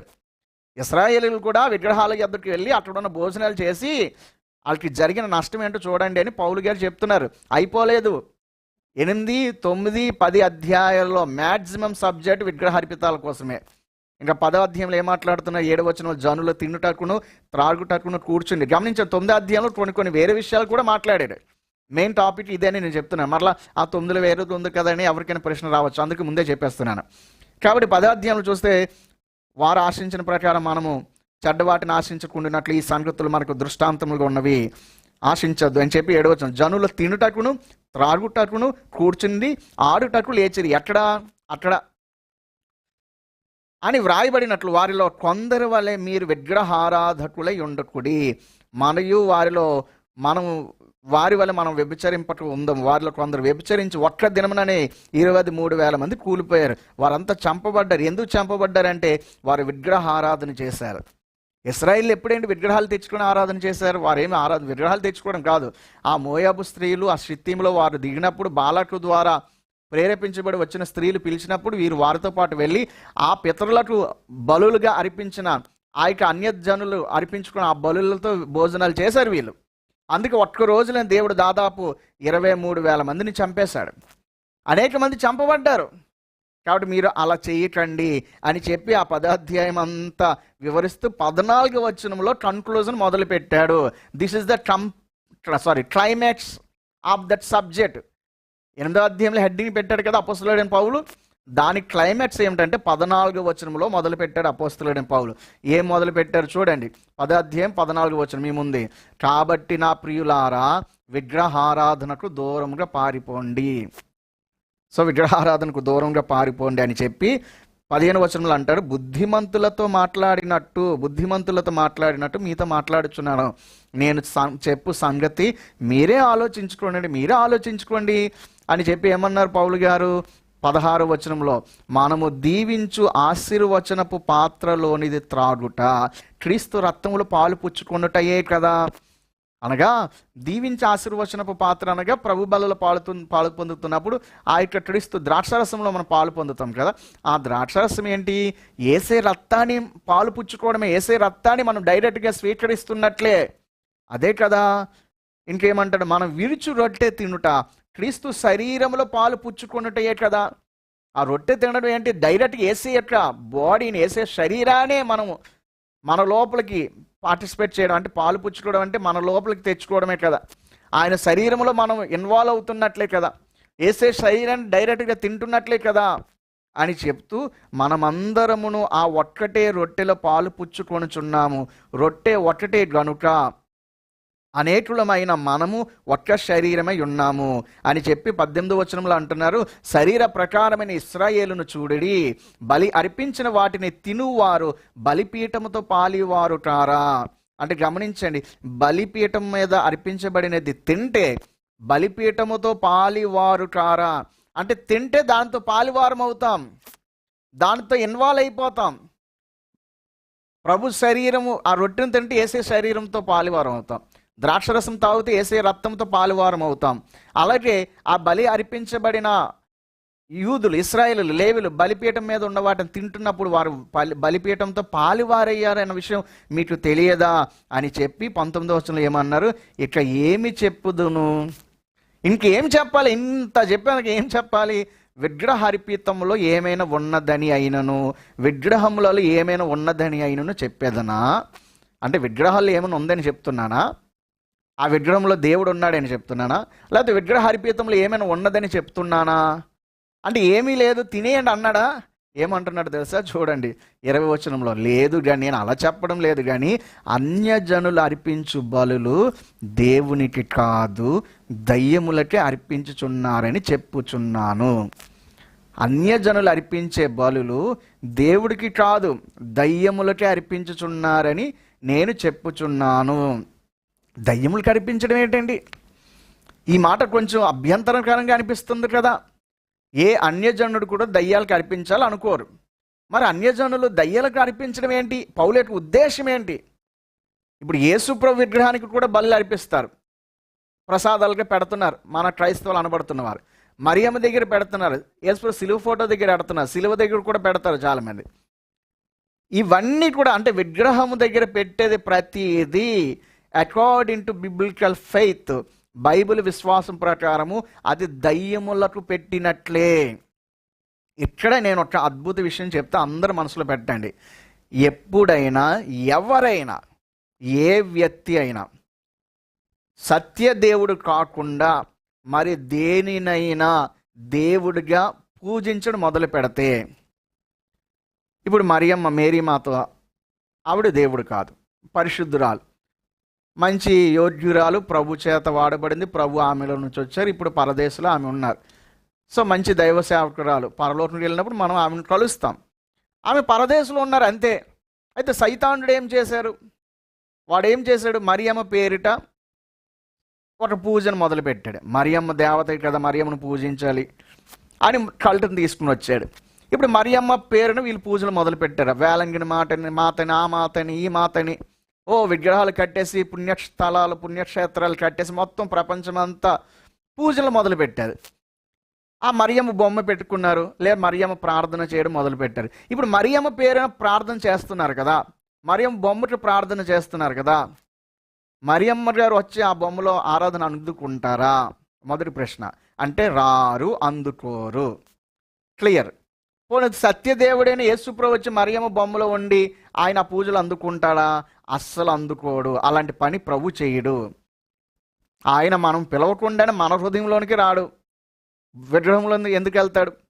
విగ్రహ ఆరాధన వద్దు అన్న ప్రభు ఆ విగ్రహంలో ఎందుకు వెళ్తాడు? కాబట్టి మరియ విగ్రహంలోనికి గమనించండి, మరియ విగ్రహంలోనికి మరియ రారు, రెండవదిగా యేసు ప్రభు రారు. మరి ఇప్పుడు మరియ విగ్రహంలో వీరు దేవతగా పూజించి ప్రార్థనలు మొదలు పెట్టారు కదా, మరి ఆ ప్రార్థనలు ఎటు వెళ్తున్నాయి అంటే, ఇక్కడ ఒక దైవ రహస్యం చెప్తున్నా, అందరూ చెవులు తెరుచుకొని వినండి. ఎక్కడైతే దేవుడు అనే పేరిట పూజలు మొదలవుతాయో అక్కడ సత్యదేవుడు రాకపోతే, దేవుడిగా పూజలు అందుకోవాలి అన్న బాగా తాపత్రయం ఉన్నోడు ఒకడు ఉన్నాడు లోకంలో. వాడు దేవుడు కాడు, కానీ నాకు పూజలు అందుకోవాలి, నేను దేవుడిగా ఫీల్ అవ్వాలి, దేవుడిగా ప్రజలు నన్ను అంగీకరించాలి అనే తాపత్రయం ఒకడికి ఉంది. యెహెజ్కేలు గ్రంథంలో అంటే, నువ్వు మనుష్యుడు అయ్యి ఉండియో దేవుడల్లా ఉండాలన్న ఫీలింగ్ నీకు ఉంది అని దేవుడు గద్దిస్తాడు. వాడెవడు? సాతానుడే. వెంటనే సాతానుడు ఏం చేస్తాడంటే వాళ్ళ ఏజెంట్లను పంపిస్తాడు, డీమోన్స్ని, లేదా కొన్నిసార్లు వాడే వస్తాడు. ఆ ఏజెంట్లు వచ్చి మరియమ్మ బొమ్మలోకి వచ్చేసి వీరు చేస్తున్న పూజలన్నీ ఏం చేస్తే వాళ్ళు పూజలు అందుకుంటారు. అందుచేతనే ఆ మరియ విగ్రహానికి పూజ చేసి మొక్కుకుంటున్నప్పుడు కూడా చాలాసార్లు వీళ్ళకి అద్భుతాలు జరుగుతాయి. మీరు చూడండి, మరియమ్మ విగ్రహం దగ్గర మొక్కుకున్న వారికి అసలు ఏ మేలు జరగలేదంటే ఎన్నో మేలు జరిగాయని వాళ్ళే సాక్ష్యం ఇస్తారు.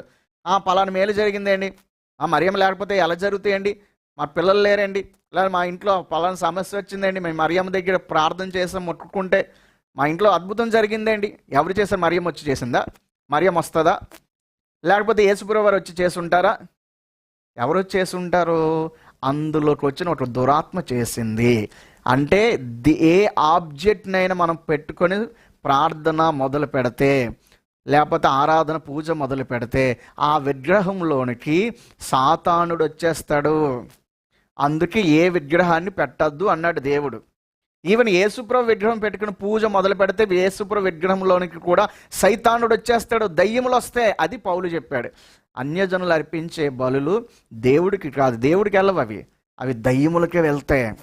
కాబట్టి ఎనీ ఐడల్, ఏ విగ్రహం అయినా, ఈవెన్ ఇప్పుడు విజయప్రసాద్ రెడ్డి గారు బొమ్మ పెట్టుకుని ఆ బొమ్మకు పూజ మొదలు పెట్టారు అనుకోండి, ఆ బొమ్మలోకి ఎవరు వస్తారు? సైతానుడు వస్తాడు, దయ్యాలు వస్తాయి. ఇప్పుడు ఏసన్న గారు విగ్రహం చేసుకుని ఏసన్న గారి ఫోటోకి దండం పెట్టడం మొదలెట్టారు అనుకుని, లేకపోతే దేవదాస్ అయ్య గారి ఫోటోకి దండం పెట్టడం మొదలు పెట్టారండి.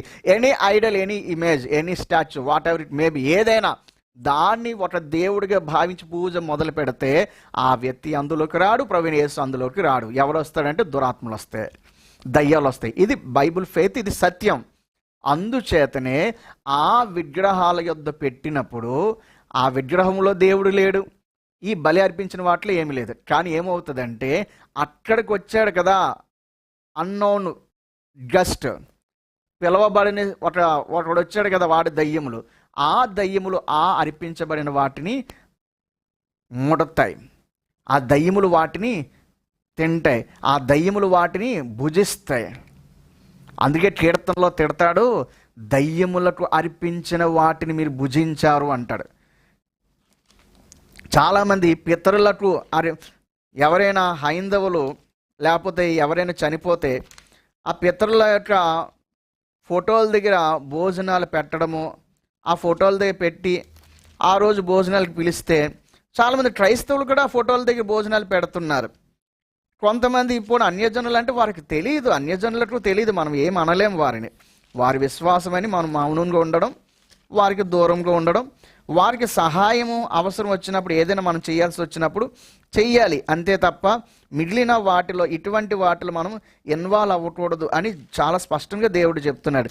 అయితే ఇశ్రాయేలులు చేసిన పని అదే మోయాబు ప్రాంతంలో. కాబట్టి దయ్యములకు అర్పించిన వాటిని తిన్నారు అని దేవుడు చాలా కోపమయ్యారు. ఎవరు దయ్యాలకు అర్పించలేదే, చనిపోయిన వారి యొక్క దినాలకు వెళ్ళొచ్చలేదా అనే అంశం ఒకటి ఉంది, దాని మీద మాట్లాడినప్పుడు ఇదంతా వివరిస్తాను.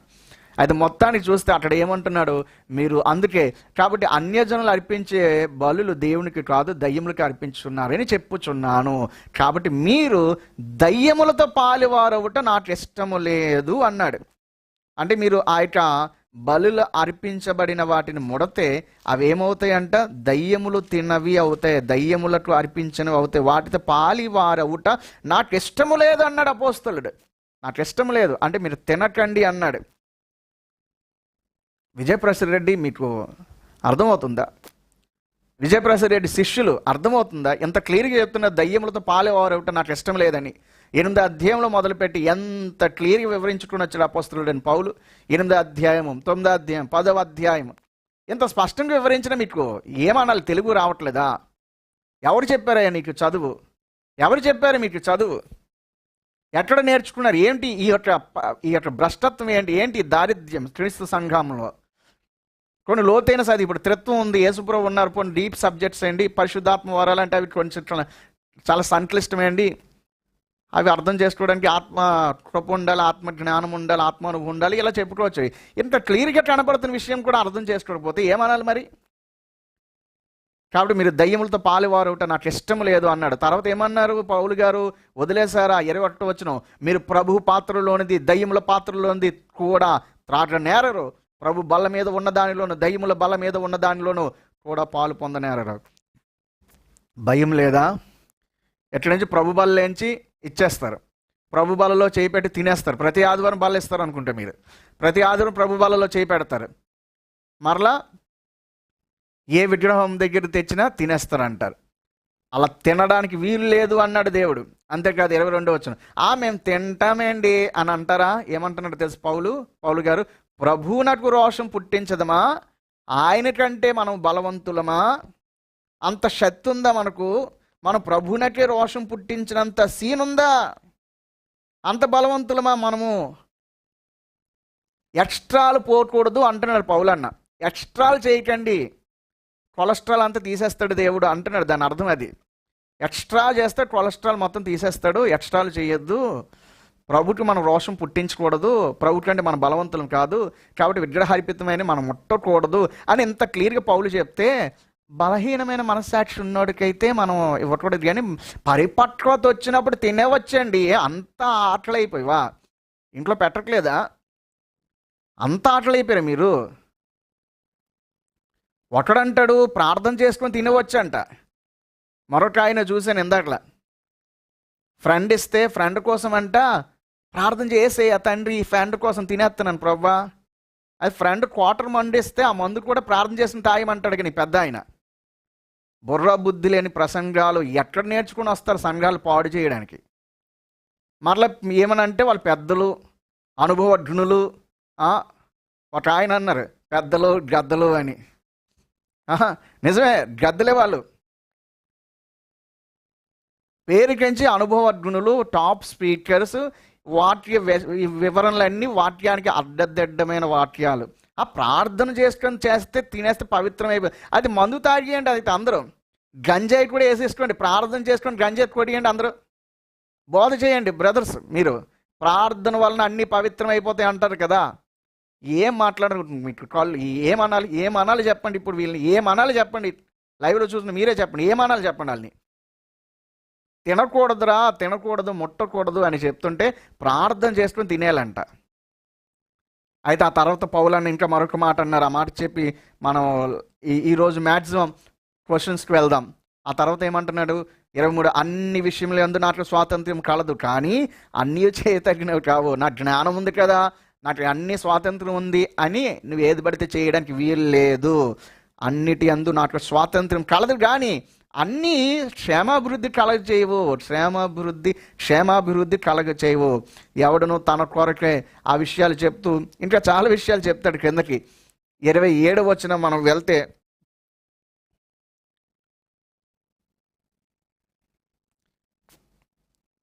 వచనంలో పౌలన్న ఏమంటున్నారు చూడండి. అవిశ్వాసులలో ఒకడు మిమ్మల్ని విందునకు పిలిచినప్పుడు వెళ్ళుటకు మీకు మనసుండినట్ల మీకు వడ్డించినది ఏదో దాని గురించి మనస్సాక్షి నిమిత్తం ఏ విచారణ చేయక తినడు. ఒకవేళ అవిశ్వాసులు ఏమైనా భోజనాలు పిలిచారు అనుకోండి, ఏ పెళ్లి భోజనాలు ఇంకే హ్యాపీగా వెళ్ళి సైలెన్స్ భోజనం చేసింది.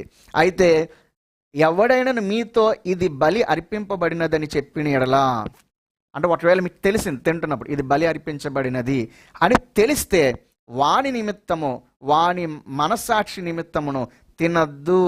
మనస్సాక్షి నిమిత్తం అనగా నీ సొంత మనస్సాక్షి నిమిత్తము కాదు, ఎదుట వాని మనస్సాక్షి నిమిత్తమే ఇలాగే చెప్పుచున్నాను. ఎందుకనగా వేరొకని మనస్సాక్షిని బట్టి నా స్వాతంత్ర్య విషయంలో తీర్పు తీర్చబడనేలా. అట్లా చెప్తున్న విషయం ఏంటో తెలుసా?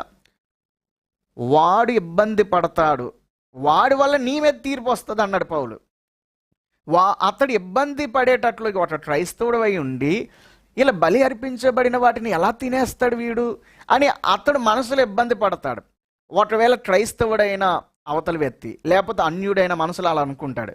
అలా అనుకున్నప్పుడు ఆ తీర్పు ఎవరి మీదకి వస్తుంది అంటున్నాడు అపోస్తలుడైన పౌలు? అది నీ మీద తీర్పు వస్తుంది. కాబట్టి తినమంటున్నాడు పౌలు గారు, తినద్దు అంటున్నాడు 28వ వచనంలో. కాబట్టి తినకూడి అన్నాడు. అది విగ్రహర్పితమైనవన్నీ తెలిస్తే తినద్దు అన్నాడు పౌలన్న. విజయప్రసాద్ అన్న ప్రార్థన చేసుకుని తినేమనలేదు.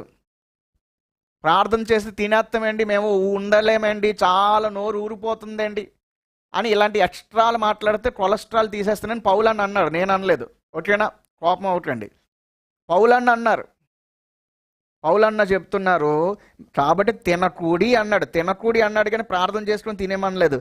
ఇంకా తర్వాత 28వ వచనానికి వెళ్తే, 29వ వచనంలో వెళ్తే మనస్సాక్షి 29 తీర్పు తీర్చబడతావు, నువ్వు తింటే తీర్పు తీర్చబడతావు అని చెప్పి ఇంకా తర్వాత 30వ వచనంలో 28వ వచనం మీకు చూపించలేదు చూడండి. అయితే ఎవడైనా మీతో ఇది బలి అర్పింపబడినది అని చెప్పిన అట్లా తెలిపిన వాడి నిమిత్తం మనస్సాక్షి నిమిత్తం తినకూడి.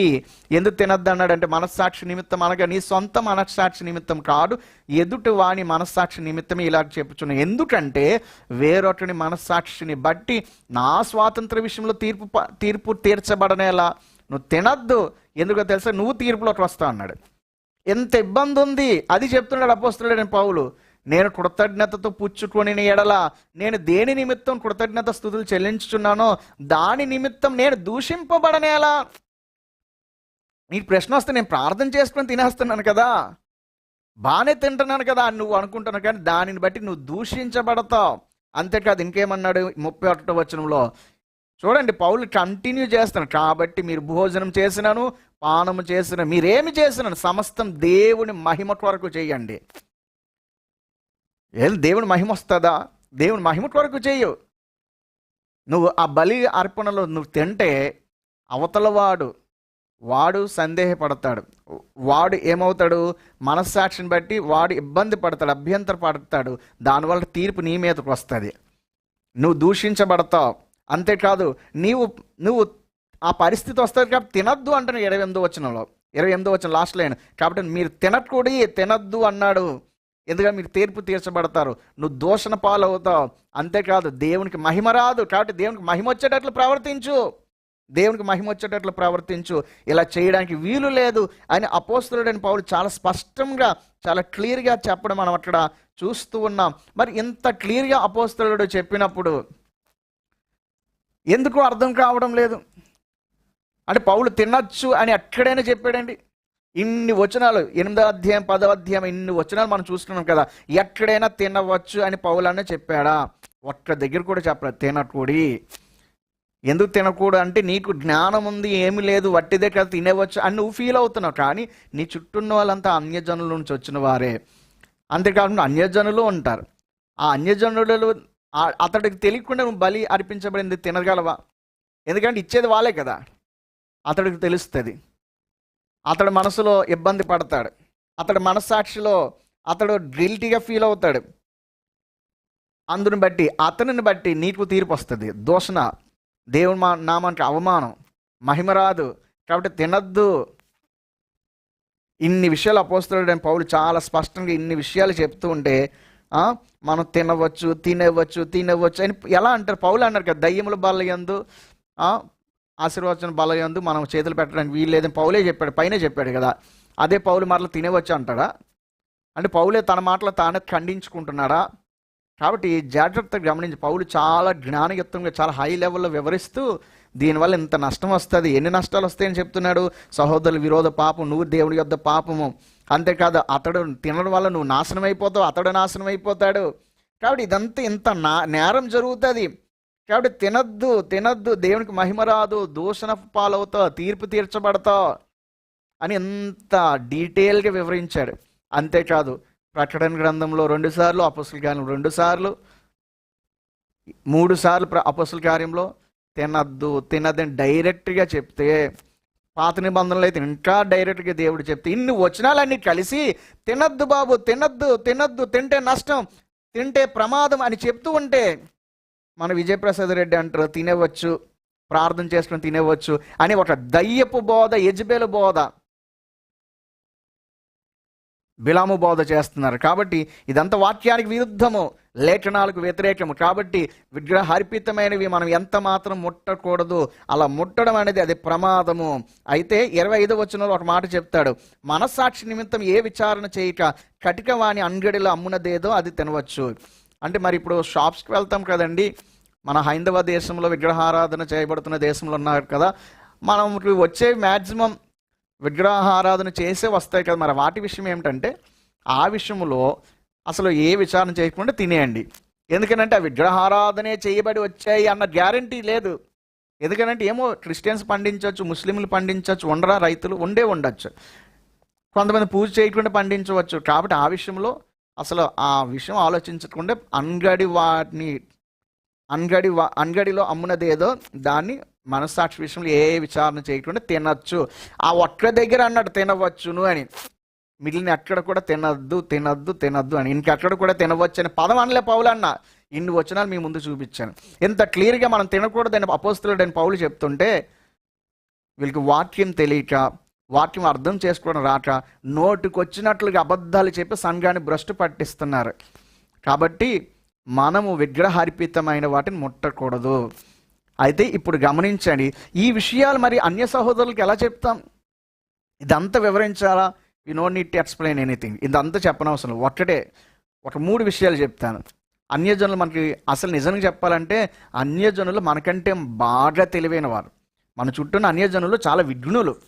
మన చుట్టూన్న అన్య సహోదరులు వారేం అమాయకులు కాదు, జ్ఞానవంతులైన వారు. ఎవడో ఒక మూర్ఖుడు ఎవడో అక్కడ ఉంటాడు రేర్గా. మిగిలిన వాళ్ళంతా చాలా ఆలోచన పరులు, చాలా మంచి మనసు కలిగిన వారు, చాలా అద్భుతమైన వారు. అందుకే వాళ్ళు ఏం చేస్తారో తెలుసా, ఒకవేళ వాళ్ళు పూజలు చేసుకున్నా వారు ఏమంటారంటే, మనకి ఏదైనా ఇచ్చిన బ్రదర్, సిస్టర్, అమ్మ, వదిన, అక్క, ఇది పూజ చేసింది కాదు, ఇది మామూలుగా మేము అందరికి పంచడానికి ప్రిపేర్ చేసింది, ఇదో పూజ చేసింది, మేము మీకు ఇవ్వము, ఎందుకంటే మీరు క్రైస్తవులు కదా, మీరు తినరు కదా, అందుకే మేము ఇవ్వము అని చాలా నీట్గా చెప్తారు. ఎంతమంది, మేము చిన్నప్పటి నుంచి చాలా ఇళ్లల్లో మేము ఉండేవాళ్ళం, అద్దెలకు చాలా ప్రాంతాలు ఉండేవాళ్ళం. మరి చుట్టూ ఎంతోమంది హైందవ సహోదరులు. మనం ఏమైనా ఫంక్షన్స్ చేసుకున్నప్పుడు మనం వాళ్ళకి ఇస్తాం. చాలా ఈ అలవాటు ప్రతి ఇళ్ళకి ఉంటాయి. వాళ్ళు ఏం చేసిన సెలబ్రేషన్ చేసిన మనకి ఇస్తారు. ఆ ఇచ్చినప్పుడు ఎంతమందో ఇది పూజ చేసింది కాదు. మీ ఇళ్ళల్లో కూడా అదే జరిగి ఉంటుంది. కాబట్టి కామెంట్లో చెప్పండి, నేను చెప్పింది అబద్ధమా నిజమా మీకే తెలుస్తుంది. ఇది మేము పూజ చేయలేదు బ్రదర్, పూజ చేయింది, ఎందుకంటే మీరు తినరు కదా అని. అంటే వాళ్ళు చాలా విఘ్నులు, చాలా ఆలోచన పరులు. ఈ దౌర్భాగ్యులే మన సంఘాల్లోని, ఈ దౌర్భాగ్యులే బుర్ర లేక, సరిగ్గా సెన్స్ లేక వాక్యాన్ని వ్యతిరేకం దయ్యపు బోధలు చేస్తున్నారు. వాళ్ళెవ్వరూ మ్యాక్సిమం మనల్ని బలవంతం చెయ్యరు. ఇది మొదటి విషయం. రెండో విషయం, ఒకవేళ తినరా, ఎందుకు తినరు అని అంటే మనము 3 విధాలుగా వాళ్ళ దగ్గర మాట్లాడాలి. ఒకటి, ప్రేమతో చెప్పాలి, బ్రదర్ నా విశ్వాసం ప్రకారం తినకూడదు అనేది నా విశ్వాసం, నా నియమం, కాబట్టి దయచేసి నన్ను బలవంతం చేయకండి. నిజంగా నా ఫ్రెండ్ అయితే నువ్వు నన్ను బలవంతం చేయవు. ఒక ఆయన చెప్తున్నాడు, ఫ్రెండ్ బలవంతం చేస్తే ప్రార్థన చేసుకుని కొట్టేరా తినేరా అంటున్నాడు. బుర్ర లేదు ఆయనకి, సెన్స్ లేదు ఆయనకి. పెద్దోడే, క్లియర్గా చెప్తున్నాను, బుర్ర లేదు. ప్రార్థన చేసుకుని తినేయడం కాదు, ప్రార్థనతో అతడు మనసు ఒప్పించగలి జ్ఞానం ఇవ్వమని ప్రార్థన చేశారు. అరే నిజంగా నా ఫ్రెండ్ అయితే నువ్వు నన్ను బలవంతం చేయవు. ఇది నా విశ్వాసానికి దేవుడు సంబంధించిన దయతో అక్కడ షడ్రకు, మేషకు, అబేద్నెగో, దానియేలు బ్రతిమలాడుకున్నారు. అక్కడ అధికారిని రిక్వెస్ట్ చేశారు, ప్లీజ్ సార్ మా పరిస్థితి అంటే అతడికి దేవుడే మంచి మనసు ఇచ్చాడని రాయబడింది. రిక్వెస్ట్ చేశాడు. అలాగే మన ఫ్రెండ్, మన బంధువులకో మనం క్లియర్గా వివరిస్తే వాళ్ళు ఎంతో విఘ్నులు. వెంటనే వాళ్ళు ఎవ్వరూ మనల్ని బలవంతం చేయరు. ఇది మొదటిది. రెండో విషయం ఏం చెప్పాలంటే, అంతేకాదు బ్రదర్, మీలో కూడా ఇందాక నేను చెప్పినట్లుగా ఎవరైనా వ్రతం ఉన్నారనుకో, వ్రతంలో ఉన్నారనుకో, ఆ వ్రతం అప్పుడు కొన్ని ముట్టకూడదు, నీసు ముట్టకూడదు, ఆ రోజు నీసు వండకూడదు, ఎన్నో నియమాలు ఉంటాయి కదా. అసలు కొంతమంది ఏం చేస్తారంటే, అద్దెకి ఎవరికి ఇల్లు ఇస్తే వారు ఏమైనా వ్రతంలో ఉంటే కనీసం ఆ ఇంట్లో ఉన్నవారు కూడా, అమ్మ దయచేసి మేము 2 రోజులు వ్రతంలో ఉంటాం, మీరు ఎవరు నీసు కూడా వండుకోకండి అని చెబుతారు కూడా. ఎందుకంటే కొన్ని నియమ నిబంధనలు ఉంటాయి. మీరు అలా చేస్తే ఎలా అని అనరే అద్దెకున్నవారు, ఓకే అమ్మ ఓకే అనుకుంటే. అంటే వారు కూడా కొన్ని నియమ నిబంధనలు మీకు ఎలా అయితే ఉంటాయో, అలాగే ఇప్పుడు స్వామి మాల వేసుకున్న వారు కూడా ప్రసాదం కానీ ఏమి తినరు, కొన్ని నియమ నిబంధనలు వారు ఇళ్లలో కూడా తినరు. వారికి ప్రత్యేకంగా వండాలి. అందుకే వారికి ప్రత్యేకంగా టిఫిన్స్ కానీ ఏమైనా చేసే స్టాల్స్ పెడుతుంటారు చాలా ప్రాంతాల్లో. సో ఆ నిష్టలో ఉన్నంత కాలం వారు వేరే వాటిని ముట్టరు కదా. అలాగే మేము ఒక నిష్టలో ఉన్నాం కాబట్టి, ఈ నిష్టలో మేము ఉన్నాం కాబట్టి దయచేసి మమ్మల్ని బలవంతం చేయొద్దు అని చెప్తే హ్యాపీగా వింటారు. నేను ఫస్ట్ చెప్తున్నా, నువ్వు వివరించకముందే వాళ్ళే తెలివైన వాళ్ళు, వారు ఈజీగా వింటారు. రెండవదిగా నువ్వు ప్రేమతో వివరిస్తే వారు హ్యాపీగా వింటారు. మూడవదిగా ఈ నిష్ట, ఈ నియమం కోసం నువ్వు ప్రేమగా చెప్తే వాళ్ళే వింటారు. అయినా వినలేదు, ఇంకా ఆర్గ్యూ చేస్తున్నారు అనుకో, అటువంటి వాళ్ళతో నీ స్నేహం ఎందుకు, నువ్వు దూరం వెళ్ళిపోతే అయిపోతుంది. అంతేకాదు ఇంకా ఆర్గ్యూ చేస్తుంటే అప్పుడు నువ్వు వాళ్ళు చెప్పాలి, బ్రదర్ బైబిల్ ప్రకారమే కాదు, నాట్ ఓన్లీ ఫ్రమ్ ద బైబిల్లో నుంచే మాత్రమే కాదు, హైందవ సనాతన గ్రంథాలను బట్టి కూడా విగ్రహారాధన చెయ్యకూడదు అని మీ గ్రంథాలే చెప్పాయి. మీ గ్రంథాల్లో కూడా విగ్రహారాధనకు దూరంగా ఉండమని చెప్పే యజుర్వేదంలో అంధంత మహాప్రవిశంతి అసంభూతి ముపాసతే తతో భూయ యవతేతమోయ అసంభూతి త్యాగ రథ అని ఉంది యజుర్వేదంలో. అంటే ఏమి చెబుతారు, ఈ యొక్క అసత్యమైన విగ్రహాలను కానీ ప్రకృతిని కానీ ఆరాధించేవాడు ఉపనిషత్తులలో కూడా ఉంది, వాటిని మొక్కకూడదు, వాటిని పూజించకూడదు, వాటికి అర్పించకూడదు, అలా అర్పిస్తే మొక్కితే నాశనంలోనికి వెళ్ళిపోతాము అని విగ్రహారాధనను వేదాలు ఖండించాయి అని మీ గ్రంథాలలోనే ఉన్నాయి సార్. కాబట్టి బైబిల్ని పోని పక్కన పెడదాం. మీ గ్రంథాలను బట్టే విగ్రహారాధన చేయకూడదని ఉంది, మీ గ్రంథమే చెప్పింది సార్. అందుకే స్వామి దయానంద సరస్వతి గారు గో టు వేదాస్ అని ఆర్య సమాజం స్టార్ట్ చేసి గో టు వేదాస్ అని నినాదం ఇచ్చాడు. ఆయన రాసిన సత్యార్థ ప్రకాశమైన గ్రంథంలో విగ్రహారాధనను ఎంత క్లియర్గా ఆయన ఖండించారు, స్క్రిప్చర్స్ చూపించి, మీ స్క్రిప్చర్స్ చూపించి. కాబట్టి according to your Vedas we don't want eat any, అవేవి మేము తినము, ఎందుకంటే మీ వేదాలను బట్టి, మీ వేదాలని మేము గౌరవిస్తాం, కాబట్టి మరి మీరు మీ వేదాలని గౌరవించండి అని మన ఈ లెవెల్లో, వాళ్ళు కొంచెం హై లెవెల్లోకి వస్తే ఈ లెవెల్లో చెప్తే అసలు చాలా క్లియర్ అయిపోతుంది, అసలు సమస్య ఉండదు. ఇంత జ్ఞానం ఉండాలి, లేకపోతే సున్నితంగా ప్రేమతో మన మాటలు అయిపోతుంది. కాబట్టి వీటిని ఉపయోగించి ఎంత జాగ్రత్తగా వాళ్ళతో మాట్లాడాలి. వాళ్ళని మనం తృణీకరించడం, వాళ్ళని తిట్టడం అని చేయకూడదు. మనం ఇప్పుడు వారి విగ్రహాలను దయ్యాలనలే. ప్రపంచంలో యేసుప్రభు విగ్రహంలో పెట్టినా ఆ విగ్రహంలో కూడా దయ్యం వస్తుందని చెప్పాను నేను. ఇప్పుడు ఎవరైనా అన్యదేవత విగ్రహాలని దయ్యాలు అన్నాడు ఇతడు అని అనవచ్చు. కాదు కాదు కాదు. ఈవెన్ యేసుక్రీస్తు విగ్రహం అయినా, ఈవెన్ మరియమ్మ విగ్రహం అయినా, ఆ విగ్రహానికి ఎవడైనా పూజ మొదలు పెడితే ఆ విగ్రహంలో కూడా దయ్యం వస్తుంది అని బైబిల్ చెప్తుంది. ఇది బైబిల్ సత్యం. కాబట్టి విగ్రహార్పితమైన వాటిని మనం ముట్టకూడదు, ఇది బైబిల్ చెప్తున్న సత్యం. కాబట్టి అందరూ గమనించండి, ఎవరు కూడా ఇటువంటి విజయప్రసాద్ రెడ్డి గారు లాంటి ఇటువంటి దయ్యపు బోధలకు దూరంగా పొండి, బిలాము బోధ, యజ్బేలు బోధ, వీటి వల్ల మనం నష్టపోతాం, మన ఆత్మీయ జీవితాలు నష్టపోతే, విజయప్రసాద్ రెడ్డి గారు ఈ విషయంలో మారు మనసు పొందారు అన్నంత వరకు విజయప్రసాద్ రెడ్డి గారికి దూరంగా ఉండండి. ఎందుకంటే ఈ విషయంలో యజ్బేలు బోధ, బిలాము బోధ చేస్తున్నారంటే ఇంకా చాలా విషయాల్లో దేవుడికి వ్యతిరేక బోధల్లోనే ఆయన ఉన్నారు. కాబట్టి ఆయనకు మారు మనసు రావాలని ప్రార్థన చేద్దాం. ఈ సమయంలో ఎవరికైనా క్వశ్చన్స్ ఉంటే, ఎవరికైనా ప్రశ్నలు ఉంటే మీరు ప్రశ్నలు అడగండి, వాటికి సమాధానం. అలాగే లైవ్లో ఉన్నవారు అందరూ లైక్ చేయండి, అలాగే కామెంట్ చేయండి. లైవ్ చాట్లో మాత్రం కాదు, లైవ్ అయిపోయిన తర్వాత కూడా కామెంట్ చేయండి. అలాగే సబ్స్క్రైబ్ చేసుకోండి, ఛానల్ని సబ్స్క్రైబ్ చేసుకోండి. అలాగే దేవుడు నా చేత వ్రాయించిన గ్రంథము the rapture pre mid post, సంఘం ఎప్పుడు ఎత్తబడును అనే అంశం మీద దేవుడు రాయించిన గ్రంథం ఇది.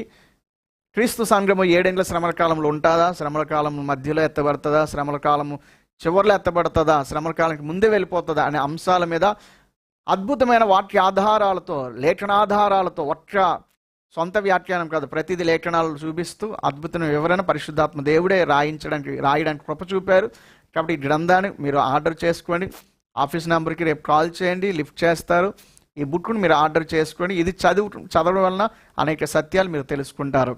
కాబట్టి ఎవరు మర్చిపోవద్దని మరొకసారి మనం చేస్తున్నాను. అలాగే లైవ్ చూస్తున్న వారు ఛానల్ని సబ్స్క్రైబ్ చేసుకుని, చాలామంది సబ్స్క్రైబ్ చేసుకోకుండా చూస్తున్నారు.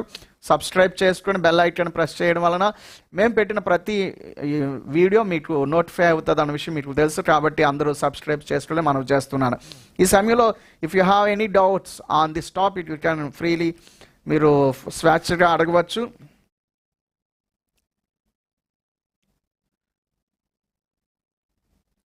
విజయప్రసాద్ రెడ్డి గారు ఈరోజు లైవ్లో ఏమైనా క్వశ్చన్స్ ఆయన రేస్ చేస్తుంటే అవి కూడా మీరు అడగవచ్చు. అలాగే ఎవరైనా లైవ్లో ఉన్నవారు మీకు ఏమైనా ప్రశ్నలు ఉంటే మీరు ఆ ప్రశ్నలు అడిగినట్లయితే వాటికి సమాధానము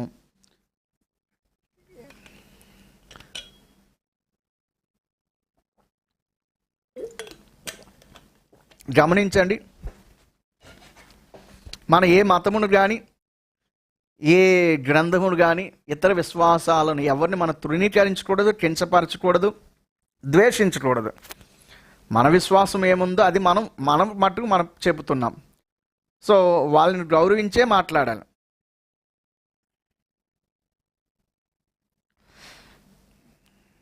సో ఎవరైనా కామెంట్స్ ఉన్నాయని చూస్తాను. వీపీ రెడ్డి వేస్ట్ అన్న, డోంట్ వేస్ట్ యువర్ టైం, ప్రభు అతన్ని పట్టుకుంటారు.